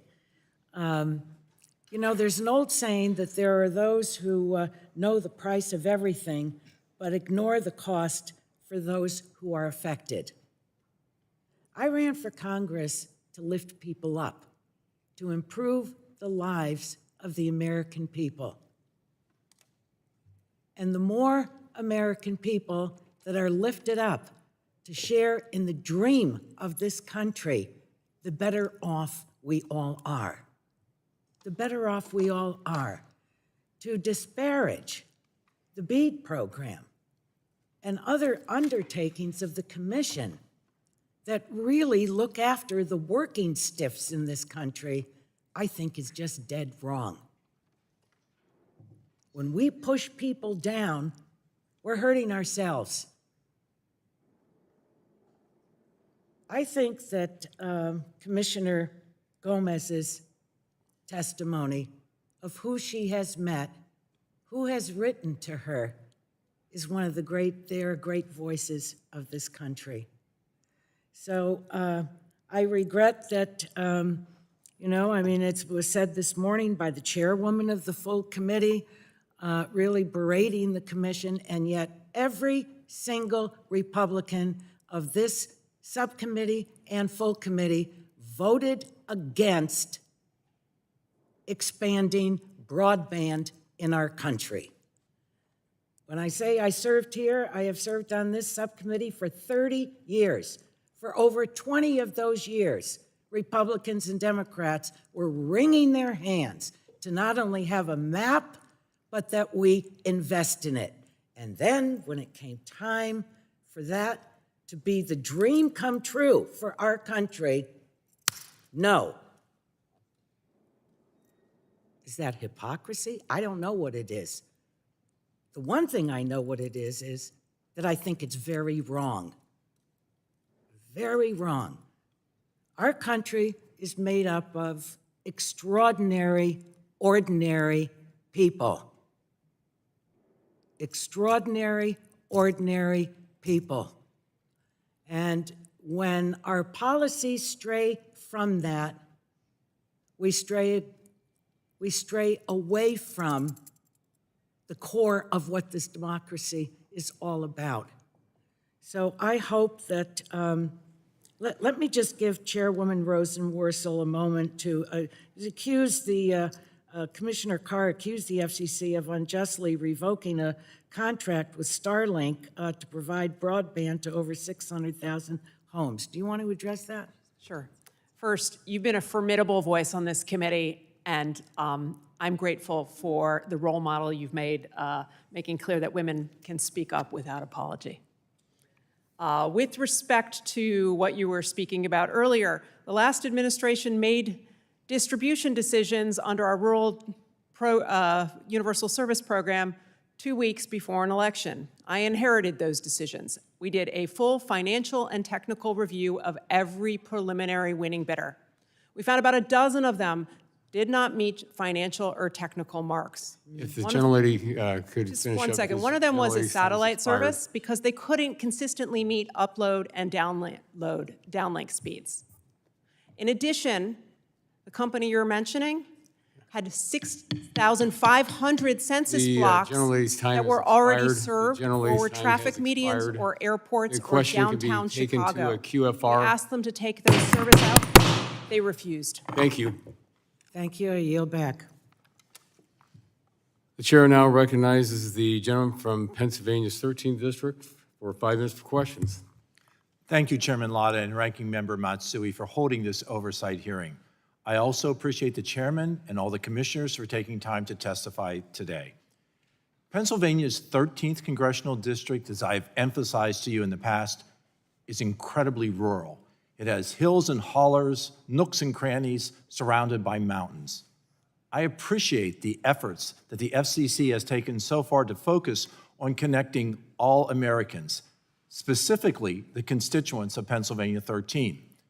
With that comes the responsibility to manage large amounts of grants and federal funding. This funding is going out to providers, not only in my district, but over the entirety of this great land. Chair Rosenworcel, last week, the FCC announced that it will not provide broadband relief for RDIF and CAF II providers that default on their build-out obligations.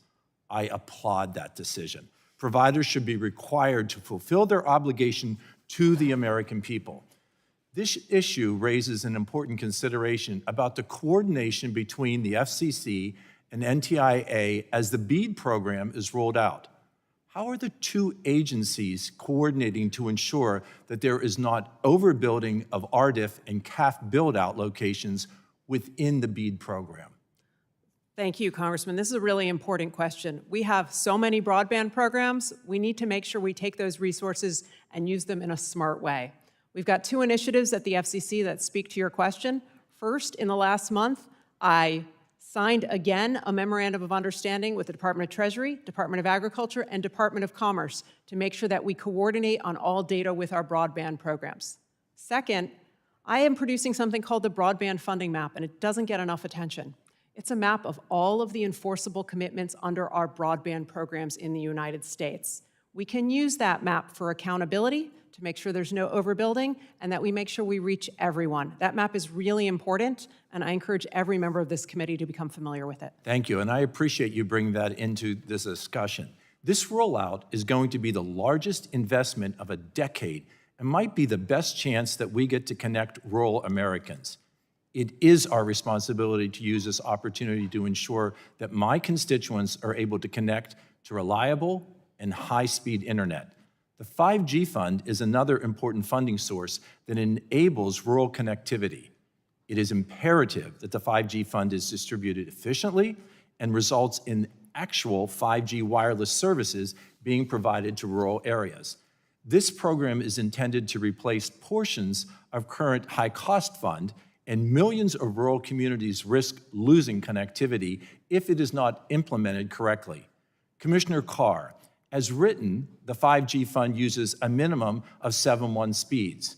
Previous FCC programs require speed thresholds with higher minimums, reflecting services that consumers want and have come to expect. And 7.1 is clearly low for 5G standards. Are you concerned that lowering the bar on the speed thresholds would degrade the intent of the fund?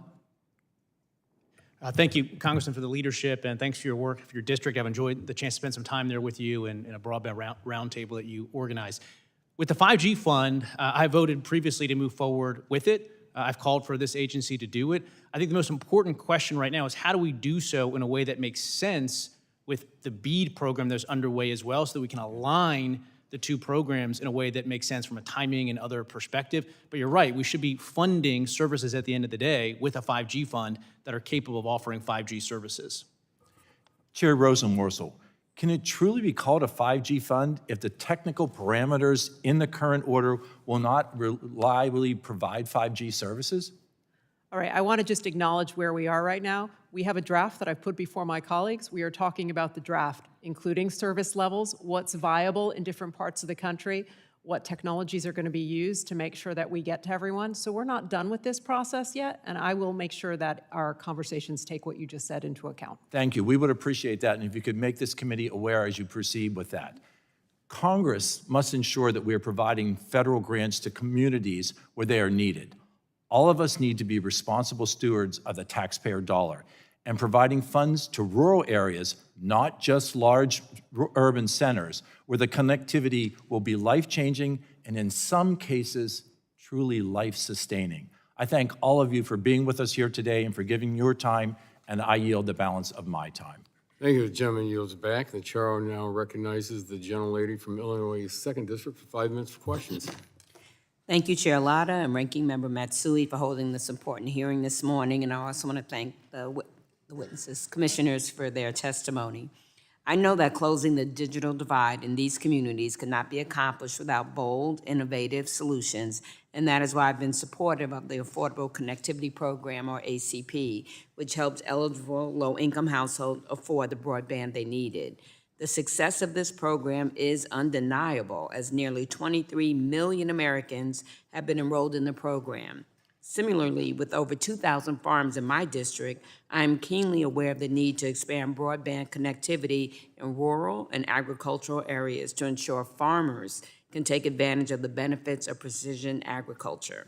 Commissioner Starks, can you share how the FCC is working to bring connectivity to our country's agricultural areas, and what role do you see fixed wireless technology playing in helping connect rural America? Yes, thank you so much for the question. I attended the Farm Progress Show in Decatur, Illinois, many years ago, and so I might have met some of the farmers that are in your district there and heard directly from them what they need for their farms, for precision agriculture, what they need to keep family members and their way of life.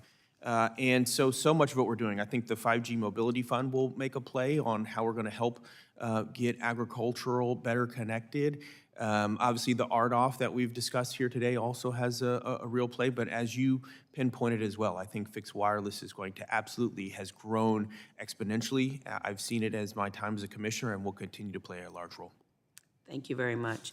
Shifting gears to the FCC's upcoming July Open Commission meeting, where it was recently announced that the agency would consider the implementation of the Martha Wright Reed Act, and how to adopt just and reasonable rate caps for incarcerated people's audio, and video communication services. Delivering these reforms and ultimately providing relief to incarcerated persons and their families is critical, especially as there have been reports that hundreds of county jails around the U.S. have eliminated in-person visits, making often pricey video calls the only visual connection between detainees and their family. Chairwoman, I am encouraged to see the FCC will be considering rules to implement the bipartisan Martha Wright Reed Act at the agency's July open meeting. To level set, can you explain the importance of this act, championed in the House by my friend, Representative Bobby Rush, and how incarcerated people, their families, and all of our communities benefit from these rules? Yeah, it was almost 2 years ago that a grandmother, Martha Wright, wrote us and complained that she was paying absolutely usurious amounts to stay in touch with her grandson who was incarcerated. And when the agency looked into it, we found that for a single call, lots of families were paying more than you and I pay for our monthly unlimited plans. That's not right, and it doesn't just harm families of the incarcerated, it harms all of us because regular contact with family and kin reduces recidivism. Now, for years, we've tried to fix this problem. We've gone back and forth with the courts, but finally, former Congressman Rush, along with Senator Duckworth, there's a lot of Illinois here, came forward and said, here's some authority to help you fix that problem. And this month, I'm proud to report that I expect our agency to do just that. Thank you so much. I am committed to ensuring that incarcerated people can communicate with their loved ones without having to worry about unfair, exorbitant fees. So please know that my staff plans to follow up with you all to learn more about the agency's work in this space.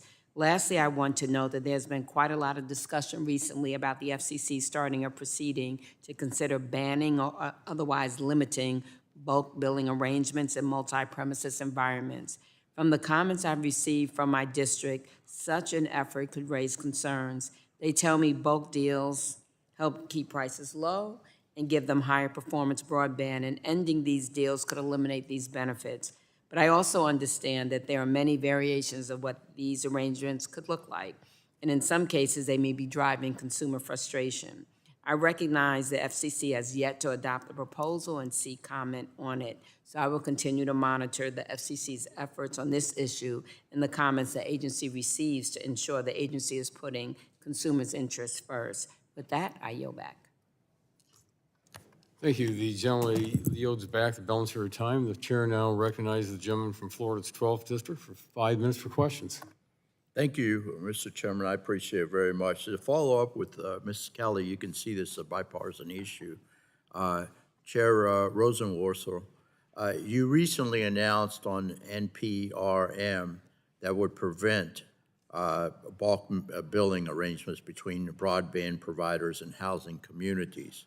Since that announcement, I have received letters from 140 constituents unanimously in opposition to the proposal, fearing it would significantly increase costs. So I'm glad that Ms. Kelly brought this up as well. It's a great concern for our seniors. The vast majority of these messages come from those residing, again, in senior living communities on fixed incomes, and particularly now with the inflation being so very high. It's so very difficult for our seniors. An FCC report and order in 2010 aligns with these constituent concerns, stating, and I quote, "It would be a disservice to the public interest if, in order to benefit a few residents, we prohibited bulk billing, because so doing would result in higher MVPD service charges for the vast majority of multi-dwellings unit residents who are content with such arrangements." And I have a letter from Timber Pines. Timber Pines is an adult community, senior community in my district in Spring Hill, Florida. Many letters from Timber Pines. How is it in the public interest, Commissioner Chair, to directly cause increased rates for a significant number of Americans under this proposal? Sure. I think we can all agree that broadband's an essential service. And we also have policies in place that prevent there from being exclusive in apartment buildings, that lock up an apartment building so that folks can't get any other provider and benefit from competition. 1/3 of the people in this country live in apartment buildings or multi-unit dwellings. That's a lot of people. But what we're finding now is they're bypassing those exclusive prohibitions and just baking it into the rent or assessment fees on each apartment and unit. And so what I've received as the chair of the agency are a lot of complaints from consumers who say, everyone else gets competition, why don't I get competition? Why do I have to pay for this service if I don't want to use it? So what we've proposed is a rulemaking to ask those questions, mindful that there are some constituents, including folks like the ones you described, who might like these services. But it's been 14 years since we looked at this issue, and 14 years in broadband's a long time. We want everyone to have the benefit of competition, so opening this issue up for public comment, I think, is the right thing to do. Well, keep in mind, again, these seniors are on fixed incomes. I That's a big concern. promise you that we will do that Please. as we proceed. Please, Commissioner Carr, what's your take on this proposal? I think the FCC should withdraw this proposal. I think it could only raise the prices for Americans living in these types of buildings. And I think when you think about competition, the building or premises owner have a lot of market power. And in fact, they are competing in a market for services that is very robust. So if you were to prohibit bulk billing, you'd be going from a really frothy competitive environment and force people to get broadband services in a relatively less competitive environment. So it's bad for competition and it's bad for prices. I don't think right now is the time when we should be saddling Americans with that. The FCC's looked at this issue multiple times over the years and found that they do more good than harm, and I think we should stick with that. Thank you, sir. I still have a couple more minutes, not a couple, but quite a few seconds.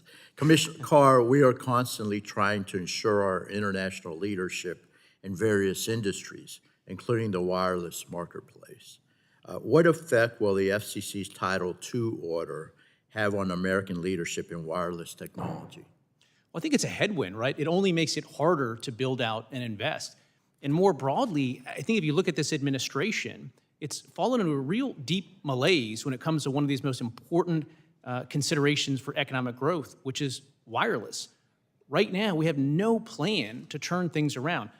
Even though we do have a lapsed general spectrum auction authority, we do have authority still to auction spectrum. In fact, just last week, the FCC missed a statutory deadline to auction 30 megahertz of spectrum because the Commerce Department in 2022 failed to meet a 2015 era statutory deadline imposed by Congress for identifying that specific 30 megahertz. So not only do we not have auction authority, but the administration isn't taking the steps that would let us move forward with auctions even where we do still have authority. Thank you very much, and I'll yield back, Mr. Chairman. Appreciate it. Thank you. The gentleman's time has expired, and the chair now recognizes the gentlelady from New York's 9th District. 5 minutes for questions. Let me thank you very much, Mr. Chairman, and thank our ranking member, thank our commissioners for appearing before us today. Let me thank you for all of your hard work and your dedication. And under the leadership of Chairwoman Rosenworcel, this commission has done critical work to protect consumers and our communications networks, promote innovation, and ensure access to high-speed, affordable internet connectivity is a reality for all Americans. Due to the work of the Democrats on this committee, the FCC, until recently, responsible for administering one of the most successful programs in bridging the digital divide, the Affordable Connectivity Program, and now awaiting some movement to get this program back in place. As I've noted at countless hearings over the last year, the undeniable success of the ACP brought affordable, high-speed broadband across to more than 23 million households. Unfortunately, House Republican leadership has blocked bipartisan, bicameral legislation to save the ACP from receiving consideration on the floor of the House, and funding for the ACP lapsed over a month ago, leaving millions of households forced to choose between paying for broadband or other essentials like food and medication. Despite the continued Republican blockade of critical funding to the ACP, I remain hopeful that we can come together in a bipartisan manner to save this critical program and to close the digital divide once and for all. My first question this morning is on the mechanics of the potential restart of the Affordable Connectivity Program. One concern with allowing ACP funding to lapse, even temporarily, has been the potential cost of re-enrollment. It is essential that we do not lose the sense of urgency regarding ACP funding. If we allow the ACP to remain inactive for more than a few months, we must keep in mind the enormous strain the increased cost of service is having on families, and remember that any attempt to restart or refresh the program after a long pause would require a significant undertaking to re-engage skeptical households that previously relied on the ACP before the lapse in funding. So, Chair Rosenworcel, with the lapse in ACP funding, are we still within the window of time where restarting the ACP program would not require significant investment in re-enrollment of subscribers? And if so, how much time do we have left? Yes, well, thank you for your leadership on this issue. And like you, I'm an optimist. We can get this done. We have systems still in place at our administrator. We still know every benefit qualifying individual that signed up for this program, and we've got hundreds of outreach partners across the country who are ready to go if Congress finds a way to continue this program. I will keep you posted before we turn any of those systems off. Again, I'm still hopeful that Congress will be able to refund this program because it's been so consequential when it comes to ending the digital divide.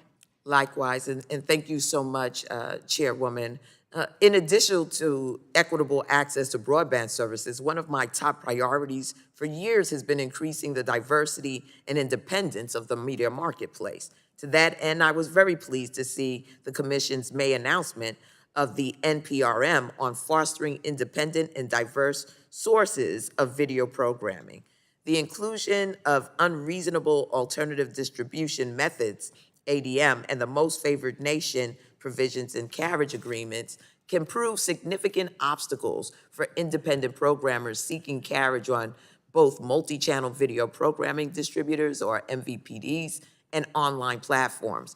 And while innovations in the marketplace have given consumers multiple ways to consume video content, carriage on PDs, remain critical for networks of all sizes, especially emerging media companies. So, Chairwoman, what is the FCC doing, or what can it do to ensure independent programmers can equitably compete for carriage? And how do you see the marketplace for independent programmers on MVPDs and online video distribution platforms evolving? And Commissioner Starks and Gomez are welcome to offer your thoughts as well.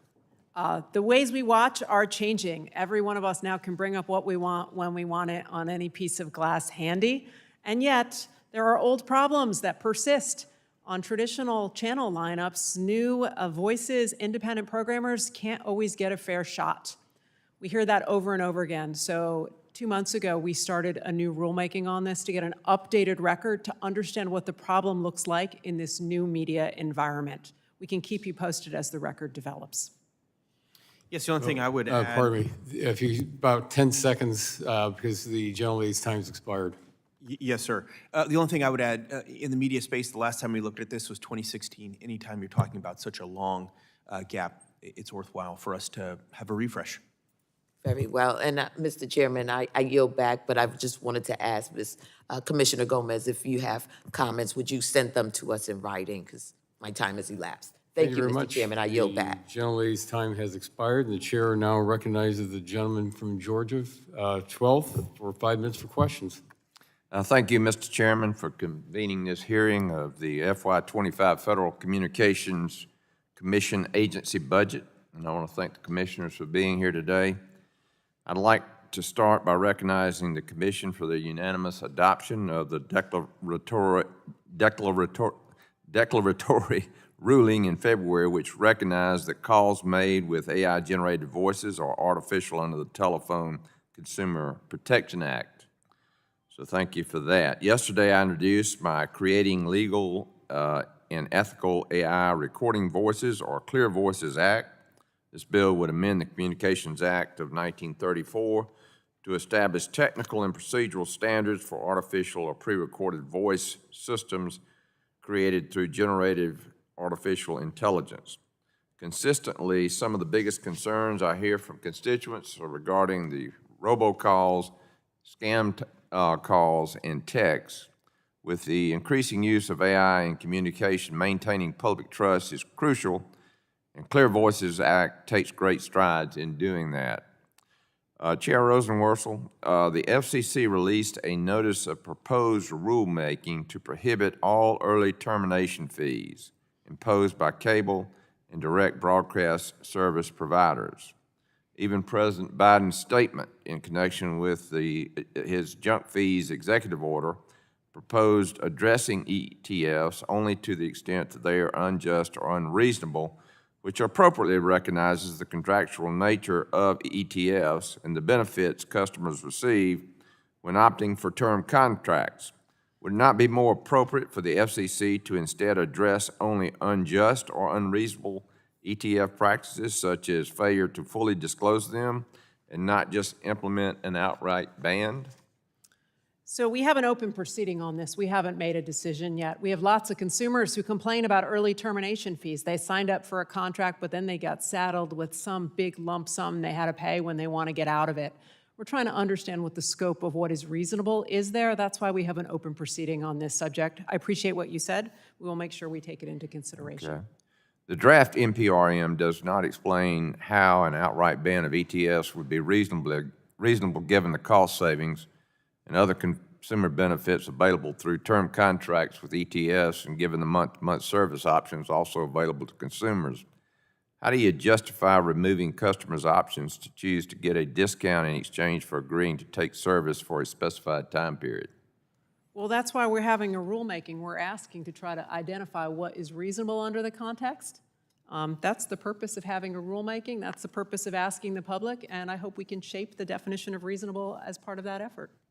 Commissioner Carr, the chairwoman has announced plans to move forward the 5G fund while I support closing the digital divide that exists in rural America. I'm worried that adding the 5G fund on top of the Rural Digital Opportunity Fund, the BEAD fund, the Capital Projects Fund, and the Reconnect program will lead to wasted funding instead of connectivity. Do you see this overwhelming amount of broadband dollars as a reason for concern as the FCC considers the rules for the 5G fund? Thanks, Congressman, for the question. I've supported before moving forward with the 5G fund, but you're right. There's been sort of a sea change in the amount of federal support that's out there since then, not just the $42 billion of BEAD, but by my count, we've made over $800 billion available that could be used for infrastructure, including broadband infrastructure. So as we proceed with the 5G fund, we have to do so very mindful of all these other programs and how do we make sure we move forward in a smart, coordinated way. And those are still issues, I think, that need to be worked out. Wouldn't it be wise to wait till the BEAD funding is at least partially deployed so that 5G fund is available to fill in the gaps instead of duplicate funding? That's one of the arguments that we're looking at very closely is how do you align this with BEAD? There is the argument that if you wait until after BEAD, you could potentially have the 5G fund go further. Others argue that they want to move forward sooner in order to take advantage of the connectivity that will be enabled, and that sort of wrestling of those issues is what we're sort of looking at right now. Chair Rosenworcel, with the NTIA BEAD funding program set to approve most, if not all, state proposals by the end of July, the FCC's national broadband map is a critical component in making those decisions. As the FCC continues to update and refine the NBM, how does the FCC plan to address providers who overstate coverage? If you willfully or maliciously overstate your coverage, we will send you to our Enforcement Bureau and we will take action. We've already done so. We are also using all available processes to make sure that that data is accurate, including challenges from state, local authorities, other carriers, and consumers. And we welcome any information that you have from your office, and we can incorporate that into our mapping efforts. Good, thank you. My time is up. I yield back. Thank you. The gentleman's time has expired, and the chair now recognizes the gentlelady from New Hampshire's 2nd District for 5 minutes for questions. Thank you, Mr. Chairman. I want to start by thanking all of the commissioners for being with us today. It's clear the agency has gotten straight to work. From the implementation of the Safe Connections Act, which I helped pass to protect survivors of domestic violence, to its work fighting robocalls and protecting Americans from harmful scams. The FCC also administered, as we've discussed today, the Affordable Connectivity Program, making broadband more affordable for 22 million American households, including nearly 40,000 in my district in New Hampshire. But my Republican colleagues continue to refuse to fund this program, leading to millions of Americans losing access to affordable broadband that they rely upon. As chairwoman of the new Democrat coalition, I led multiple letters with our members to House and Senate leadership, urging them to put politics aside and fund the ACP. I will continue fighting to fund the ACP. In the 21st century, access to reliable, affordable internet is not a luxury, it is a necessity, including, I might add, for our own defense. When we're talking about recruitment, and we are falling short of our recruitment goals, how the hell would somebody sign up to serve in our military if they did not have access to the internet? From connecting job seekers to employers to accessing telehealth services and education, the ACP has helped millions of hardworking Americans stay connected. As a founder and co-chair of the Bipartisan Mental Health and Substance Use Disorder Task Force, I'm committed to ensuring that individuals in crisis can access the help they need when they need it. The 988 Suicide and Crisis Lifeline is an important first step in these efforts. But while this lifeline may help to connect callers to resources, these resources aren't guaranteed to be local. Currently, if someone calls 988 from the state of New Hampshire, their 603 phone number, their call will be routed to local crisis centers in New Hampshire, even if they find themselves far from the granite state and in need of local assistance. Commissioner Stark, can you speak to how the FCC is working to address this issue and what more needs to be done? Yes, thank you so much for the question. Thank you for your leadership and hard work on this critical issue.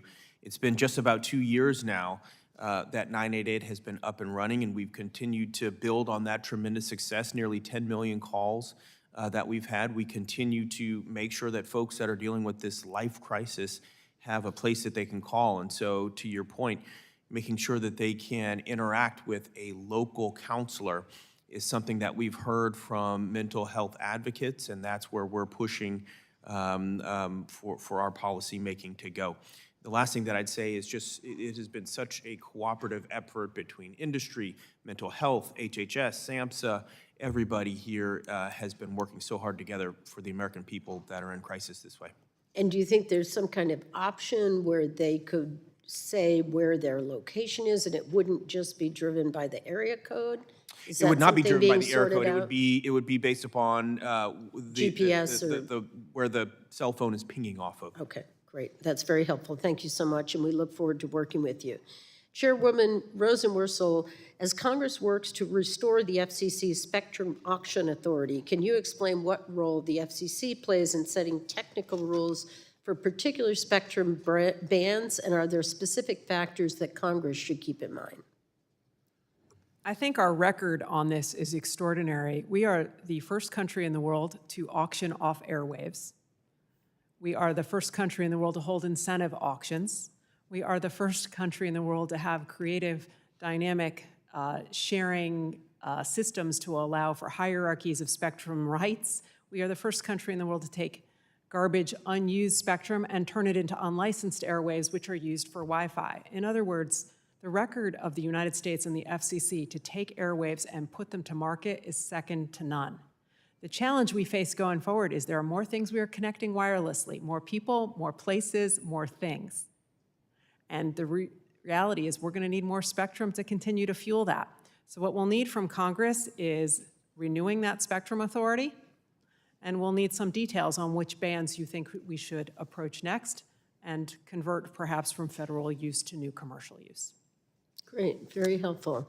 Thank you. I'll just close by saying broadband is an essential service in today's digital world, and I appreciate all of the work that you all are doing to make it more accessible and affordable for our constituents. Thank you so much, and with that, I yield back 1 second. Thank you. The gentlelady yields back, and the chair now recognizes the gentlelady from Tennessee's 1st District for 5 minutes for questions. Thank you, Mr. Chairman. Thank you, witnesses, for being here today. You know, the 1st District of Tennessee is home to a large amount of federal lands, specifically the Great Smoky Mountain National Park and Cherokee National Forest, and updating wireless internet infrastructure on federal lands is currently bogged down in the red tape of NEPA and the National Historic Preservation Act. And I can tell you firsthand, some of the most difficult places in my district to get quality service is going to be the Great Smoky Mountains and Cherokee National Forest. And that's just hurting our communities. In February, I introduced the Wireless Broadband Competition and Efficient Deployment Act, which will roll back the red tape, keeping these communities on federal lands from getting the infrastructure to stay connected. And my question is for you, Commissioner Carr. How important is it for Congress to take an active role in tearing down these barriers to broadband deployment, like overburdensome and sometimes ridiculous permitting requirements? Thanks, Congresswoman, for your leadership, particularly on federal lands where it simply takes too long and costs too much to build out. I was just on another national park myself last week, Shenandoah, and it had virtually no cell phone service. In fact, I had to climb this small little tower to get any service at all, and I ended up climbing that mountain a lot, fairly addicted to the internet. And so I think we need to move forward with legislation and leadership that you're showing in generally taking a look at permitting reform. Look, we've been spending a lot of money. $800 billion, again, by my count, $42 billion if you look at BEAD, but we're not streamlining permitting. So that's just like stepping on the gas and the brakes at the same time. We got to get serious about the types of reforms that you've been leading on. Yeah, thank you, sir. Let me follow up with another question for you, Commissioner Carr. There's general acceptance of the security risk posed by the reliance on China to power U.S. communications. Are you at all concerned that these Chinese-made communication chips may create vulnerabilities or security concerns for the U.S.? Yeah, look, I think when you look at the CCP, they aren't just simply coming at us through one vector, even one technology vector. It is 1,000 different things that they are doing to try to prod and exploit vulnerabilities. We've taken action on the device layer, Huawei ZTE, at the carrier level, China Mobile, but there's more to do, including data centers as well. Your point about chips is exactly right, and I think that can help feed into our proposal to look at labs and certification bodies that are going to be reviewing the components to make sure that those labs are themselves trustworthy. But we need to sort of play defense across all of these different areas of technology because we're getting prodded by the CCP across all of them. You don't have to tell me anything. That's nothing new. But so I guess another question, you can answer it, Commissioner Carr. What methodologies can the FCC or other federal agencies deploy to ensure that broadband programs are making accessible connected devices that are verified and can be trusted? Leads into what you just said. Yeah, I think one thing we can do is complete our proceeding that's looking at these TCBs and labs. I think another step that I've called for is for the FCC to look at the entities we do regulate and prohibit them from interconnecting with insecure entities, including China Mobile and China Telecom, to the extent that they're not even offering necessarily Title I or Title II services. I think that's one thing that the FCC should be doing. Yeah, no joke. In the past year, the FCC has adopted rules governing broadband labels, digital discrimination, net neutrality, and data breaches, and you're considering more rules in these areas and in other areas like outage reporting. So my question is, can a company with 20, 30, 50 employees really keep up with all of this without significant burdens to that company? We want them to survive, but how can they do that? I think what people lose sight of is that the broadband builders in this country that are truly bridging the digital divide in rural communities, it's not these large corporate behemoths. In many cases, it's mom and pop operations, small 20-person operations, and they are confronting a regulatory onslaught from Washington. We need to sort of decrease that regulation, and that will help unleash their ability to build. Look, they're already dealing with inflation. They're already dealing with high fuel prices. And then on top of that, we're raising the regulatory costs. Again, BEAD, I think, is a perfect example where the Biden administration has been layering on all of these regulatory costs that Congress specifically either prohibited them from doing or didn't authorize them to do. And price controls is a piece of that. Right now, the administration is holding up applications from Tennessee and from other states, but we just got a letter from Tennessee saying that the Biden administration is compelling them to engage in price controls and rate regulation as a condition to getting the money that they're owed through BEAD. That is just unnecessarily slowing things down in addition to being bad policy. So So you agree, decrease the permitting regulations and just regulations in general? Okay, I agree. With that, Mr. Chairman, I yield back. The gentlelady's time has expired, and the chair now recognizes the gentleman from Texas's 33rd District for 5 minutes for questions. Thank you, Chairman Latta, and I want to thank the commissioners for being here again. It probably will not come as a surprise to some of the commissioners on the panel that I want to talk with you today about ACP and about the fact that ACP has lowered internet bills for 23 million American families, which I think is great because I represent a district in the Dallas-Fort Worth area that is largely lower income. And I also think that it's great, too, for my Republican colleagues because the data shows that in rural areas that they represent, that even more people have signed up for ACP. And so I think that it has been a win-win for people all around the country. And we all know that the expiration of the ACP is an issue that is really going to hurt these 23 million families, and I'm very concerned about that. Also concerned about the fact that Republican leadership hasn't advanced any legislation whatsoever for their rural constituents or the constituents that I represent to make sure that this lifeline doesn't expire. And as a result, funding ran out in June, and prices have gone up for nearly about 70,000 people in the district that I represent, just in the Dallas-Fort Worth area. So imagine, again, how that impacts people from all around the country. And so I have a question for Chairwoman Rosenworcel. Has the FCC heard directly from impacted consumers that are having to navigate this new post-ACP world? I was wondering if you could kind of weigh in on that, and Commissioner Starks and Gomez are also welcome to join in. Thank you. Yeah, we've heard from lots and lots of consumers. We've seen a 40% increase in the number of complaints about billing and charges related to ACP. These are people who are angry, upset, and bewildered by the fact this program's come to an end. They're from rural America, urban America, and everything in between. A disproportionate number of them are elderly, single parents, and retired military. And we got heartbreaking emails that come to my inbox every day.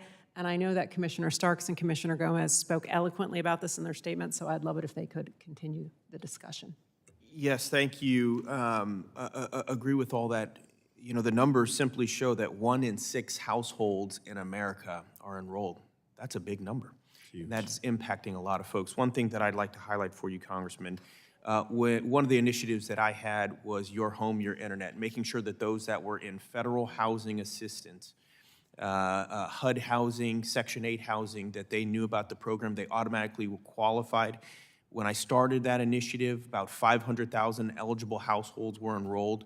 After the momentum that the FCC gained on it, nearly 2 million at the time of the freeze were enrolled. So it is a real number of folks that started to know about the program, see what it could benefit for them for telehealth, telemedicine, for young learners. And so I wanted to highlight that in the work that we've done coordinating with HUD, which is extraordinarily important. Thank you, Congressman, and by the way, thank you for the call as well. I enjoyed speaking with you very much. I absolutely agree with everything that the Chairwoman and Commissioner Starks have said. We are hearing from consumers heartbreaking emails that we get from them just about every day. In addition, when we go visit localities, we hear from parents who are extremely worried about how they're going to afford connectivity for their children. We hear from seniors who are relying on the ACP in order to maintain connections. And we hear from the veterans. This is both urban and rural areas nationwide, so it is a significant problem. And as I mentioned earlier, I have lived with not having the resources to pay my bills, having to make the difficult decision between paying for food or paying for a phone bill. And this was before connectivity became so crucial to our daily lives. So this is a significant issue, and thank you for your leadership. Yeah, no, absolutely. And I also wanted to ask y'all, if Congress is able to fund the ACP before the end of July, can the program be restarted using possible bridge funding of $7 to $8 billion? And do you think it also makes sense to include ACP in an update to the USF? Thank you for that question. First of all, I very much encourage the efforts on updating the USF. We want to make sure that it is sustainable. And putting ACP as part of the USF funding would make it sustainable as well, and then we wouldn't have to have these conversations every few months. Yeah. To answer your first question, bridge funding would certainly be helpful, and if Congress passed it by the end of July, I would probably come here and do cartwheels. Yeah. Thank you very much. Thank you, Mr. Chairman. Well, thank you very much. Gentleman yields back, and the chair now recognizes the gentlelady from Iowa for 5 minutes for questions. Thank you, Chair Latta and Ranking Member Matsui, for holding this hearing today, and I want to also thank the witnesses for testifying before this committee. Hearing some very harsh language from the other side of the aisle, perhaps if we prioritized our spending, we wouldn't be worried about whether or not we get the money, but all I know is rampant 1.9 trillion COVID spending at the beginning of this Biden-Harris administration led to rampant inflation, which has led to 20% cost increases and has led to record high interest rates, which are really challenging everybody. And having grown up in a very humble family, having to decide whether or not I could afford food or something else, very necessary, I know those challenges. Commissioner Carr, in your testimony, you stated that the BEAD initiative is the slowest moving federal broadband deployment program in recent history. Specifically, $42 billion program, 967 days since it was signed into law, not one person, home, or business has been connected to the internet with these dollars. No construction projects will even start, according to the president, until 2025 and many in 2026. Can you explain how the Biden-Harris administration's decision to add additional red tape is causing unnecessary delays and jeopardizing the program?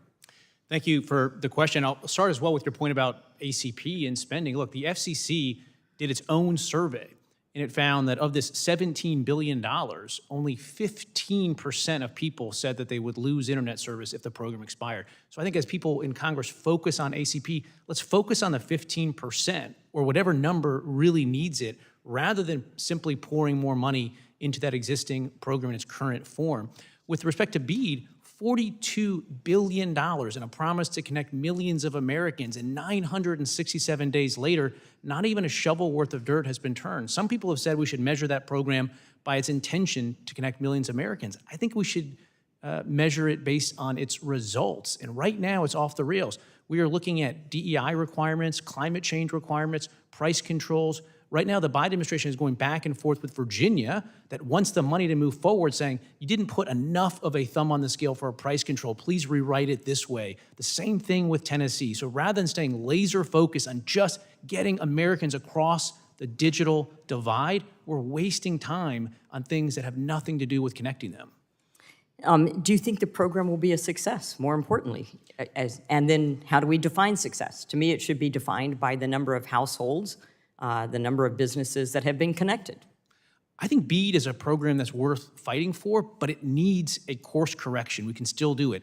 Let's stop trying to pursue DEI and just bridge the digital divide. Let's stop pushing these climate change agendas and just connect communities. If we can do those things and get rid of the extraneous political improvising, I think this program will get closer to getting back on track. Commissioner Simington, you indicated in your testimony that the Universal Service Fund is in urgent need of reform. How would you reform the USF, both in terms of distribution and contributions? Absolutely. So the Universal Service Fund, of course, dates back to the Telecommunications Act of '96, at a time when the landline market was a lot bigger than it is now. Thus, on the front end of contributions, it's very difficult to fund a growing program out of a shrinking base. Now, if you look at what the landline network was supposed to do, Universal Service says it was supposed to connect all Americans in a single network. In fact, it was to be a network that was intercompatible with all the networks worldwide, and so thus it benefited from the network effects of scale. Today, the beneficiaries of the network effects of scale are online companies primarily. So to put it another way, when Comcast gains a customer, it's not just Comcast, it's Google, it's Meta, it's Amazon. These are the companies that benefit even more from universal connectivity than individual network operators who do not have the same advantages of scale. How would you change that? Well, I think by contribution reform, we would say that the main beneficiaries of these network effects should be considered as contributors. Thank you. And lastly, more of a comment, because I think this question has been asked and answered, but in agricultural heavy states like Iowa, the advancement of precision agriculture is essential for our farmers to remain competitive and efficient. Widespread and ubiquitous either broadband or wireless coverage, and I have been in the combine with farmers who are using or use Starlink. I have visited with our manufacturers as well. It is really important for the adoption and implementation of precision agricultural technologies, which would meet some of those sustainability goals that you're trying to implement. And I would just encourage the FCC to expand and enhance wireless availability, as was mentioned earlier, to meet the growing demands, but also to ensure that the BEAD program is put in place and enacted, and let the providers get to do the work that they do, because they are extraordinarily frustrated in my state. And then a question for the record, Chairman Rosenworcel, answer question for the record. We'd just like to ask what the FCC's role is in spectrum studies that NTIA is leading. With that, I yield back. Thank you. The gentlelady yields back, and the chair now recognizes the gentleman from Florida's 9th District. 5 minutes for questions. Thank you, Chairman. We live in a time of incredible technological advances: autonomous vehicles, artificial intelligence, e-commerce, telehealth, online education. All these things are going through our committee as we speak, and all require high-speed internet. Connections that we need to make sure every American has to flourish. The $42 billion fund for high-speed internet, as well as the $14.2 billion Affordable Connectivity Program, both are part of making this access available to everyone, especially in rural areas. I have both urban, suburban, and rural in our district. And the FCC, you all stand at the vanguard of this progress. The only complaints I hear back home from local folks is it's not happening fast enough, and that the Affordable Connectivity Program ran out. Commissioner Gomez, thank you so much for coming to the district, to the Orlando VA, and speaking with local veterans, including many disabled, wounded warriors. And as you mentioned, 80% of medical treatments our veterans are undertaking require a broadband connection, and ACP has provided benefits to 79,000 households in my district and has reduced costs by $37 million. And so can you expand on the importance you think the ACP program plays, especially in healthcare and for our veterans? Thank you, Congressman, for that question, and thank you again for the visit in Orlando at the Veterans Affairs Medical Center. It was really interesting, and I really appreciated hearing directly from beneficiaries of the Affordable Connectivity Program. As you mentioned, 80% of healthcare from that medical center requires a connection to broadband. And we heard from so many folks during that visit about the importance of connectivity and the ways that it actually saves costs for these very veterans. Particularly veterans with disabilities, if they need to go to a hearing in order for their benefits. Before they had broadband connectivity, they would have to get in a car or a van, drive for hours, get a hotel room for at least a couple of days in order just to be able to attend a hearing. Now they can do it online, and that saves them costs, it saves the government costs. So that is just one example of the things that we heard from when we were visiting with the VA Center. Thank you. Commissioner Stark, as you may know, I've filed the Launch Communications Act again. It's passed the House again. We appreciate the Commission's important work on the issue of ensuring greater spectrum for launches. We had 73 last year. We'll have over 100 this year. And the weather doesn't always cooperate, so really important that we continue streamlining this process.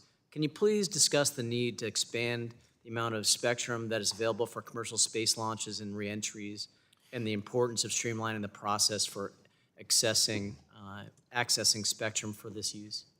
Yes, it's been, thank you for your longstanding work here. It has been extremely important. We are seeing more launches than ever. We need to keep pace with the technology, keep pace with innovation, and we've been able to, with the Space Bureau here, now be able to move quicker, be able to be more nimble. And it's been more important than ever as we're getting more and more connectivity and more of what satellite is going to look like. Chair Rosenworcel, first of all, I'm sorry for your loss, and welcome back to the committee. I'm excited about the competition we're seeing in the satellite market. We are launching so many of these Starlink satellites, and Kuiper Belt is about to come up as well to expand both satellite internet as well and from low Earth orbit.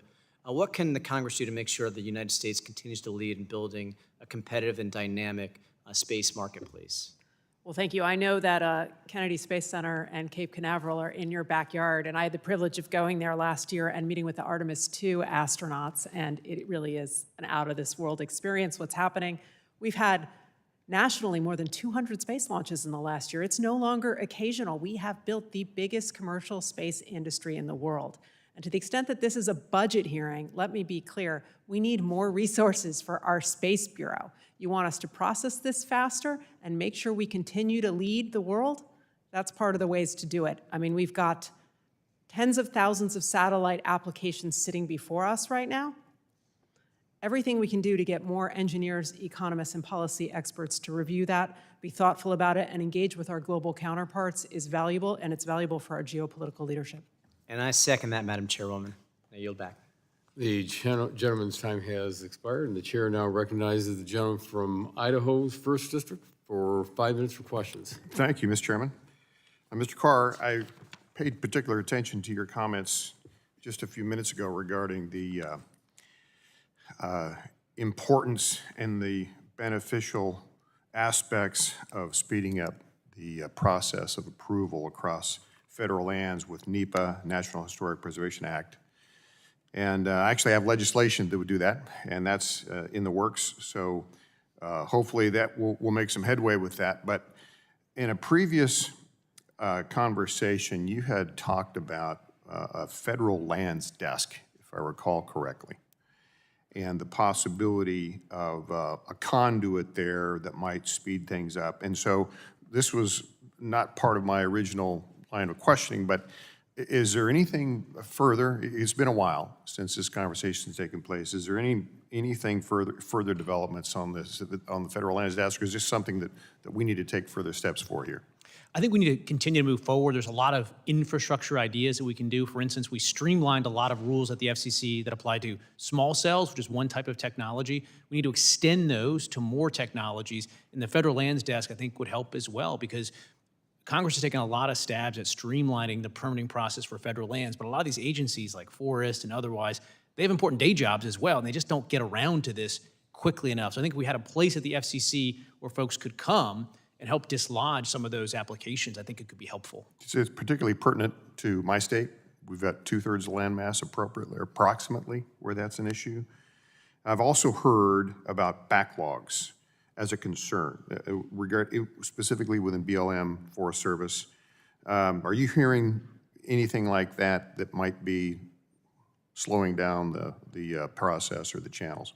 We hear about this constantly. I mean, I've visited places all across the West where you'll go to a laydown yard, an outdoor warehouse, and they'll have multiple antennas sitting there, many, many miles of conduits sitting there. So the hard part of getting all that equipment out there and purchasing it is done. And they're just sitting there waiting on approvals from the government to get out there and build it. And I think that's a real big problem. The further west you go, the higher percentage of federal lands. If you pick a spot to build and it just happens to be federal lands, it can take you 2 times longer than if that plot of land happened to be privately owned. We got to close that gap. Appreciate that. Chair Rosenworcel, did you want to get comment on that? Yeah, I just want to acknowledge this is a good point. Across the country, about 1/3 of our land is owned by federal authorities. It is the least built out land when it comes to communications. And I believe it was in the Middle Class Tax Relief and Job Creation Act that Congress required the GSA to set up a uniform form for all of our federal agencies when a provider wants to approach them because they want some construction. I think that form is called Form 299. But the deadlines on that form are long. They can take 270 days to respond. Just to be clear, the FCC's deadlines for states and localities are 90 days and 150 days. I think we should expect a faster response time from our federal authorities, and I'd encourage you to look into the status of Form 299. Appreciate that very much. Thank you. I'd like to shift gears just a little bit. This has been touched on as well, but I hear feedback on it. I want to ask Commissioner Carr if he can expound on this a little bit. But this is regarding the effect of the Title II proposal and the impacts on small and rural providers. We have a lot of those in my state, but I'm hearing the possibility of price controls. That's a concern in the industry. And the potential impact on these smaller and rural providers. I want to get your feedback on that. Is that a real concern? And what should we be doing about this? Thanks. I think price controls as a policy matter is the absolute wrong direction because we need to be attracting billions of dollars across the country into these networks. And there's a risk out there. The FCC in its digital equity order opens the door to rate regulation at the federal level, even though it disavows it in the separate Title II decision. But you're seeing a number of states, New York being an example, that are trying to impose price controls on their own. Similarly, you see the Commerce Department, the Biden administration, pressuring states, Virginia is one example, Tennessee is another, to adopt price controls, even though the law that you passed here in Congress told Commerce Department no rate regulation. So there certainly is this latent and growing effort to impose it, and it's a policy and legal mistake as well. Thank you for that. Chair Rosenworcel, this has got to be really quick, and I can follow with a written question as well.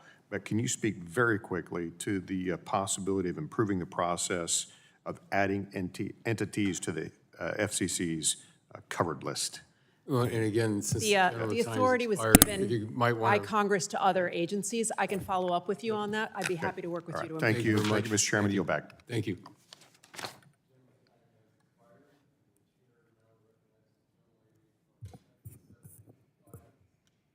Thank you so much, Chairman Latta, and thank you, Ranking Member Matsui, for convening today's hearing, and thank you to our commissioners for being here to testify about the FCC and the many important issues under its jurisdiction. And as many of you, I think probably everyone here has seen, Hurricane Beryl hit the Texas Gulf Coast yesterday with my hometown of Houston right in the path of the storm, and that when this Category 1 hurricane made landfall yesterday and made it right through Houston. In our area, as of last night, there were 2.2 million people without power, including at my own home. And I know that our folks on the ground are working as hard and as quickly as possible to restore power and to restore communications. And I've spoken with a lot of our local communications providers who've established backup power sources to make sure that my constituents don't lose their ability to be in contact with emergency responders, with family, with friends, and to try to make sure that they can get through the storm during this emergency. So Chairwoman Rosenworcel, I really want to thank you and thank all of your colleagues for the Mandatory Disaster Response Initiative, the MDRI. And for those who don't know, these are new rules that took effect in May, just in May, that wireless providers take certain actions to improve and reduce the impact of wireless outages and support faster service restoration during emergencies like this one. It's been absolutely critical that people have been able to be in contact. And one of the actions, of course, is requiring backup power sources for cell sites and infrastructure, and that has proved to be very important, as I really haven't had trouble reaching people other than that they maybe can't keep their devices powered. So those are huge challenges. And I know that in response to Beryl, the FCC announced the activation of the Disaster Information Reporting System, and for the first time, this mandatory initiative. So Chairwoman Rosenworcel, with the time that we have, can you just talk a little bit about why it was important for the FCC to move this from a voluntary program to a mandatory program, and maybe just explain a little bit about what that will mean for my constituents, what some of the actions are that are required, and how in moments like this, where we are really in crisis, how your agency is working to help make sure that we have the resources and information that we need to stay in communication. Yeah, thank you. Everyone needs communication, and especially in crisis. And unfortunately, the Texas Gulf Coast has had more than its fair share of weather events. And as a result, we started the disaster system that takes in data about when services are down. We also sent individuals down to the Houston area to work with FEMA on this. We have a lot of people who do that work. They do it quietly. They're real heroes. They go and get some ground truth about the state of communications and help with restoration. And we also have a first test case of our mandatory disaster response initiative, which requires carriers to work with one another and let their customers roam on each other's networks. This was previously a volunteer initiative, but I went with Commissioner Carr after Hurricane Ida to Louisiana. We spoke with a lot of public safety officials, and they convinced us both that this should be required. So after Hurricane Beryl leaves the Houston area, one thing we're going to do is find out how it worked, because we want to make sure it works for everyone going forward. This is both a tragedy, but I think it's also an opportunity. I think you're going to be able to demonstrate to us how our carriers worked with one another and kept people connected. Well, thank you so much for that. And I have a little bit more time, so I also want to ask, one of the challenges we're seeing is, of course, keeping track of outages of all kinds, including the power outages. But also, I know that the agency recently issued an order classifying broadband as Title II service that will give the FCC insight into network outages, and that will ultimately, I think, benefit people in my district and across the country. Can you just talk a little bit more about what that will mean? Yeah, when broadband goes out, a community goes down. When it goes out in my house, my children are ready for revolution. It is one of those circumstances that affects everything in modern life. It's why the Federal Communications Commission needs the authority to collect data about outages, not just in the aftermath of weather disasters, but also outages that occur when we least expect them. There was a community in Michigan that lost service during the pandemic for 45 days, but the FCC had no data or information about it. Now that we have Title II authority back, we'll be able to collect information about outages, understand why they occur, and then take action to prevent them from occurring again, which is really, really important for all of us who count on the internet in our day-to-day life. Well, thank you so much for that, and I'm glad to hear about how the commissioners are working together in this instance. I don't have time for another question, but with the 10 seconds I have left, I don't think I can close without mentioning my surprise that FCC officials that are nominated by the President and confirmed by the Senate are listed as contributors to the Project 2025 plan, which is really a blueprint for dismantling our government and eviscerating agencies like this one and others, and fundamentally changing our country. So I'm surprised and very disappointed to see that. And with that, I yield back. The gentlelady's time has expired. The chair now recognizes the gentlelady from Florida's 3rd District for 5 minutes for questions. Well, thank you, Mr. Chairman. Thank you to our commissioners for appearing before us here today. I'll start with you, Chairwoman. In June, the chairman of the Federal Elections Commission sent you a letter regarding the FCC proposed regulations on AI in political advertisements. Now, in the letter, Chairman Cooksey stated that the FCC lacks the legal authority to promulgate conflicting disclaimers requirements only for political communications. He also stated that it would create confusion and disarray among political campaigns. Now, have you spoken to Chair Cooksey about this proposal, and do you plan to move forward following the FEC's concerns about the authority and political speech? And I apologize, I'm in 3 conflicting hearings today, so if this has been asked, I appreciate you answering it again. First of all, I believe in transparency. I believe every single consumer should know if AI is being used. I think it is good for truth, honesty, and safety that every single one of us knows if AI is being used. I spoke to the vice chair of the FEC, who thinks that we have complementary authority here, because since 1930, the FCC has been requiring campaigns, when they advertise on television and radio, to file with us what ad they put up, when it ran, and how much they paid for it. In 1974, Congress asked cable authorities to do that, and then in 1992, I asked if you spoke with the chair, satellite. not the vice chair. I have only spoken to the vice chair, but the So truth the chair is we and the have vice a chair long have differing history. opinions on this. Since 1930, we've been collecting this data in our files. No, I'm not trying to be adversarial. I'm Okay. just trying to get to the bottom of this. So, Fair. so there's I've spoken to the vice there's a chair. disconnect between the chair and the vice chair over at the FEC. Yeah, they have a difference of opinion. The vice chair says that clearly we have complementary authority in this area. I agree with that. So what is the plan? Because we are less than 5 months out Yeah. from a significant election. Totally. And I agree with you. but all what of I us have being proposed- candidates, let's in talk addition. about- Let's talk about what I've proposed, because I feel like this conversation isn't about that. What I've proposed is a rulemaking, a proposal that we collect public comment on whether or not advertisements that are run on our televisions and radios should just disclose if they use AI. I don't think think you actually- disclosure. I think by and large. The gentlelady's asking a question. Yeah, Gentlelady from Florida. I don't think that requires a whole comment period, because by and large, everyone wants transparency, right? It's a matter of, does the FCC have authority to do so? So, We have, Commissioner Carr, wait a can second, you we weigh in have on this, laws please? since 1930. Hold on, I gotta that No, read the my time. gentlelady Allow- from Florida has the floor to ask a question. Proposal that would have the FCC mark a monumental sea change in the regulation of political speech on the eve of a national election is as unlawful as it is misguided. As the chairman of the FEC has made clear, Congress has given them exclusive authority with respect to disclosures involving political ads. Moreover, the FCC can only muddy the waters here. It would put in place a proposal that applies only to an ad on broadcast TV, but you could see the same ad online or on cable, and it wouldn't have the disclosure. That's going to leave consumers less informed, perhaps more confused than they are today. So I think the FCC should abandon this proposal because it could only move forward right on the eve of an election. This is an important debate, the use of AI, no doubt, but that debate should be happening here in Congress, and it is happening at the FEC as well. It's just not a job for the FCC right now. I don't know why we're so I'm sorry, scared I have of to, I have The to gentlelady reclaim my from Florida time is here. asking the questions and So- has the floor. Chairwoman, I got to jump to another issue. Thank you, Commissioner Carr, for that feedback. The 4.9 gigahertz band, as we know, very, very important. First responders, public safety.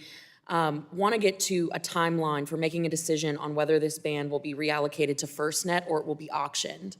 Do we have that? We have an open docket on that. We're taking in comment from all kinds of public safety authorities right now. To be clear, it is not a question of whether it will go to FirstNet or be auctioned. It's a question of what public safety authorities might be managing these airwaves going forward. Timeline?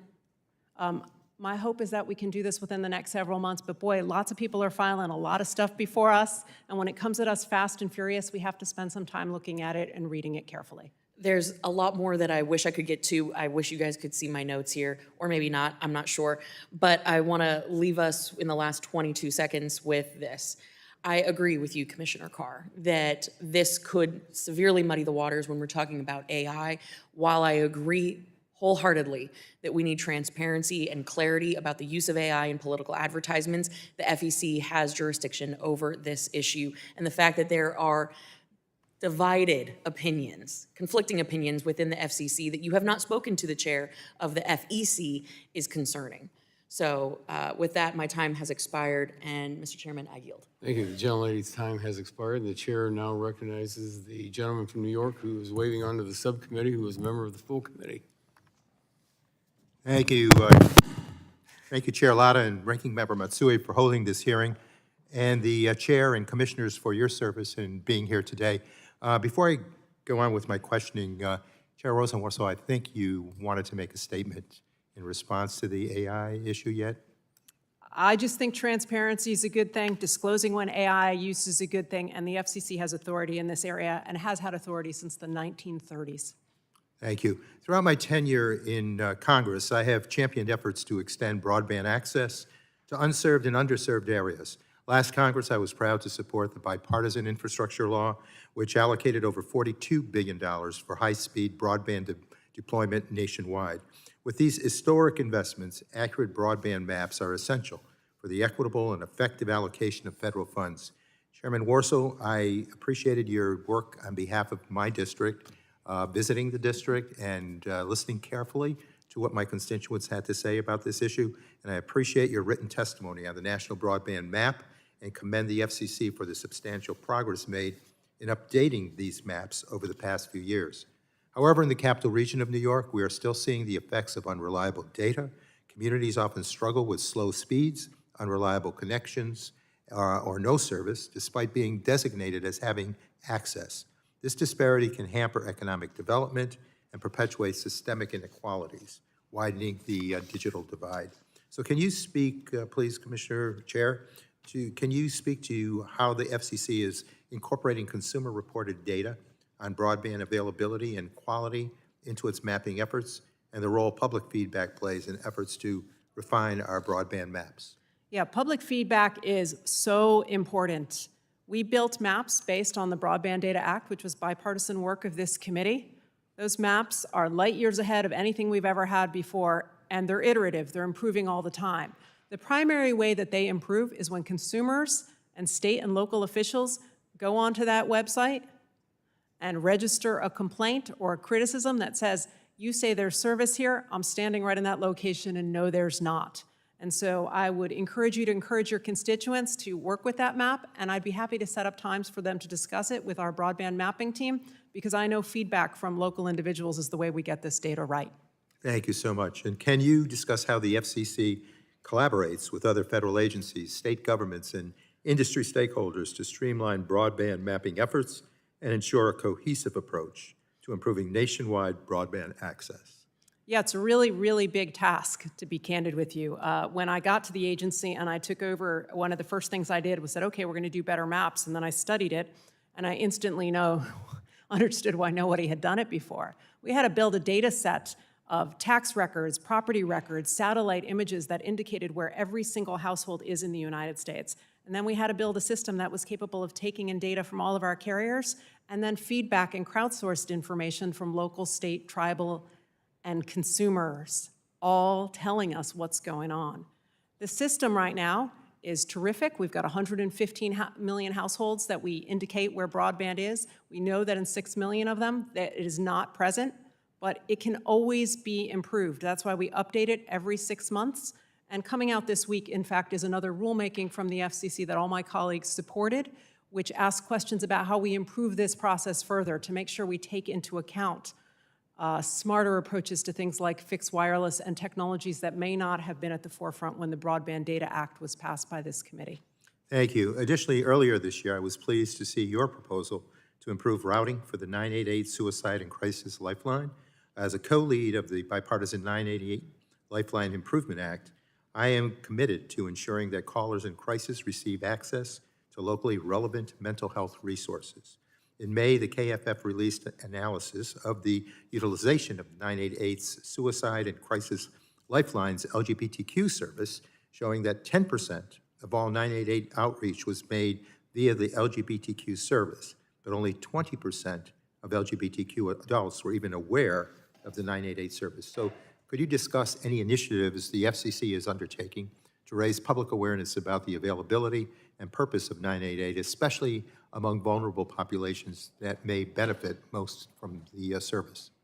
Yeah, well, first things first, we are seeing substantial increases in the use of 988, this simple 3-digit number. More people understand it, more people know about it. We're getting many more calls than we previously did under the 10-digit number that was hard for folks to remember. We're going to have to work on publicizing it with mental health authorities.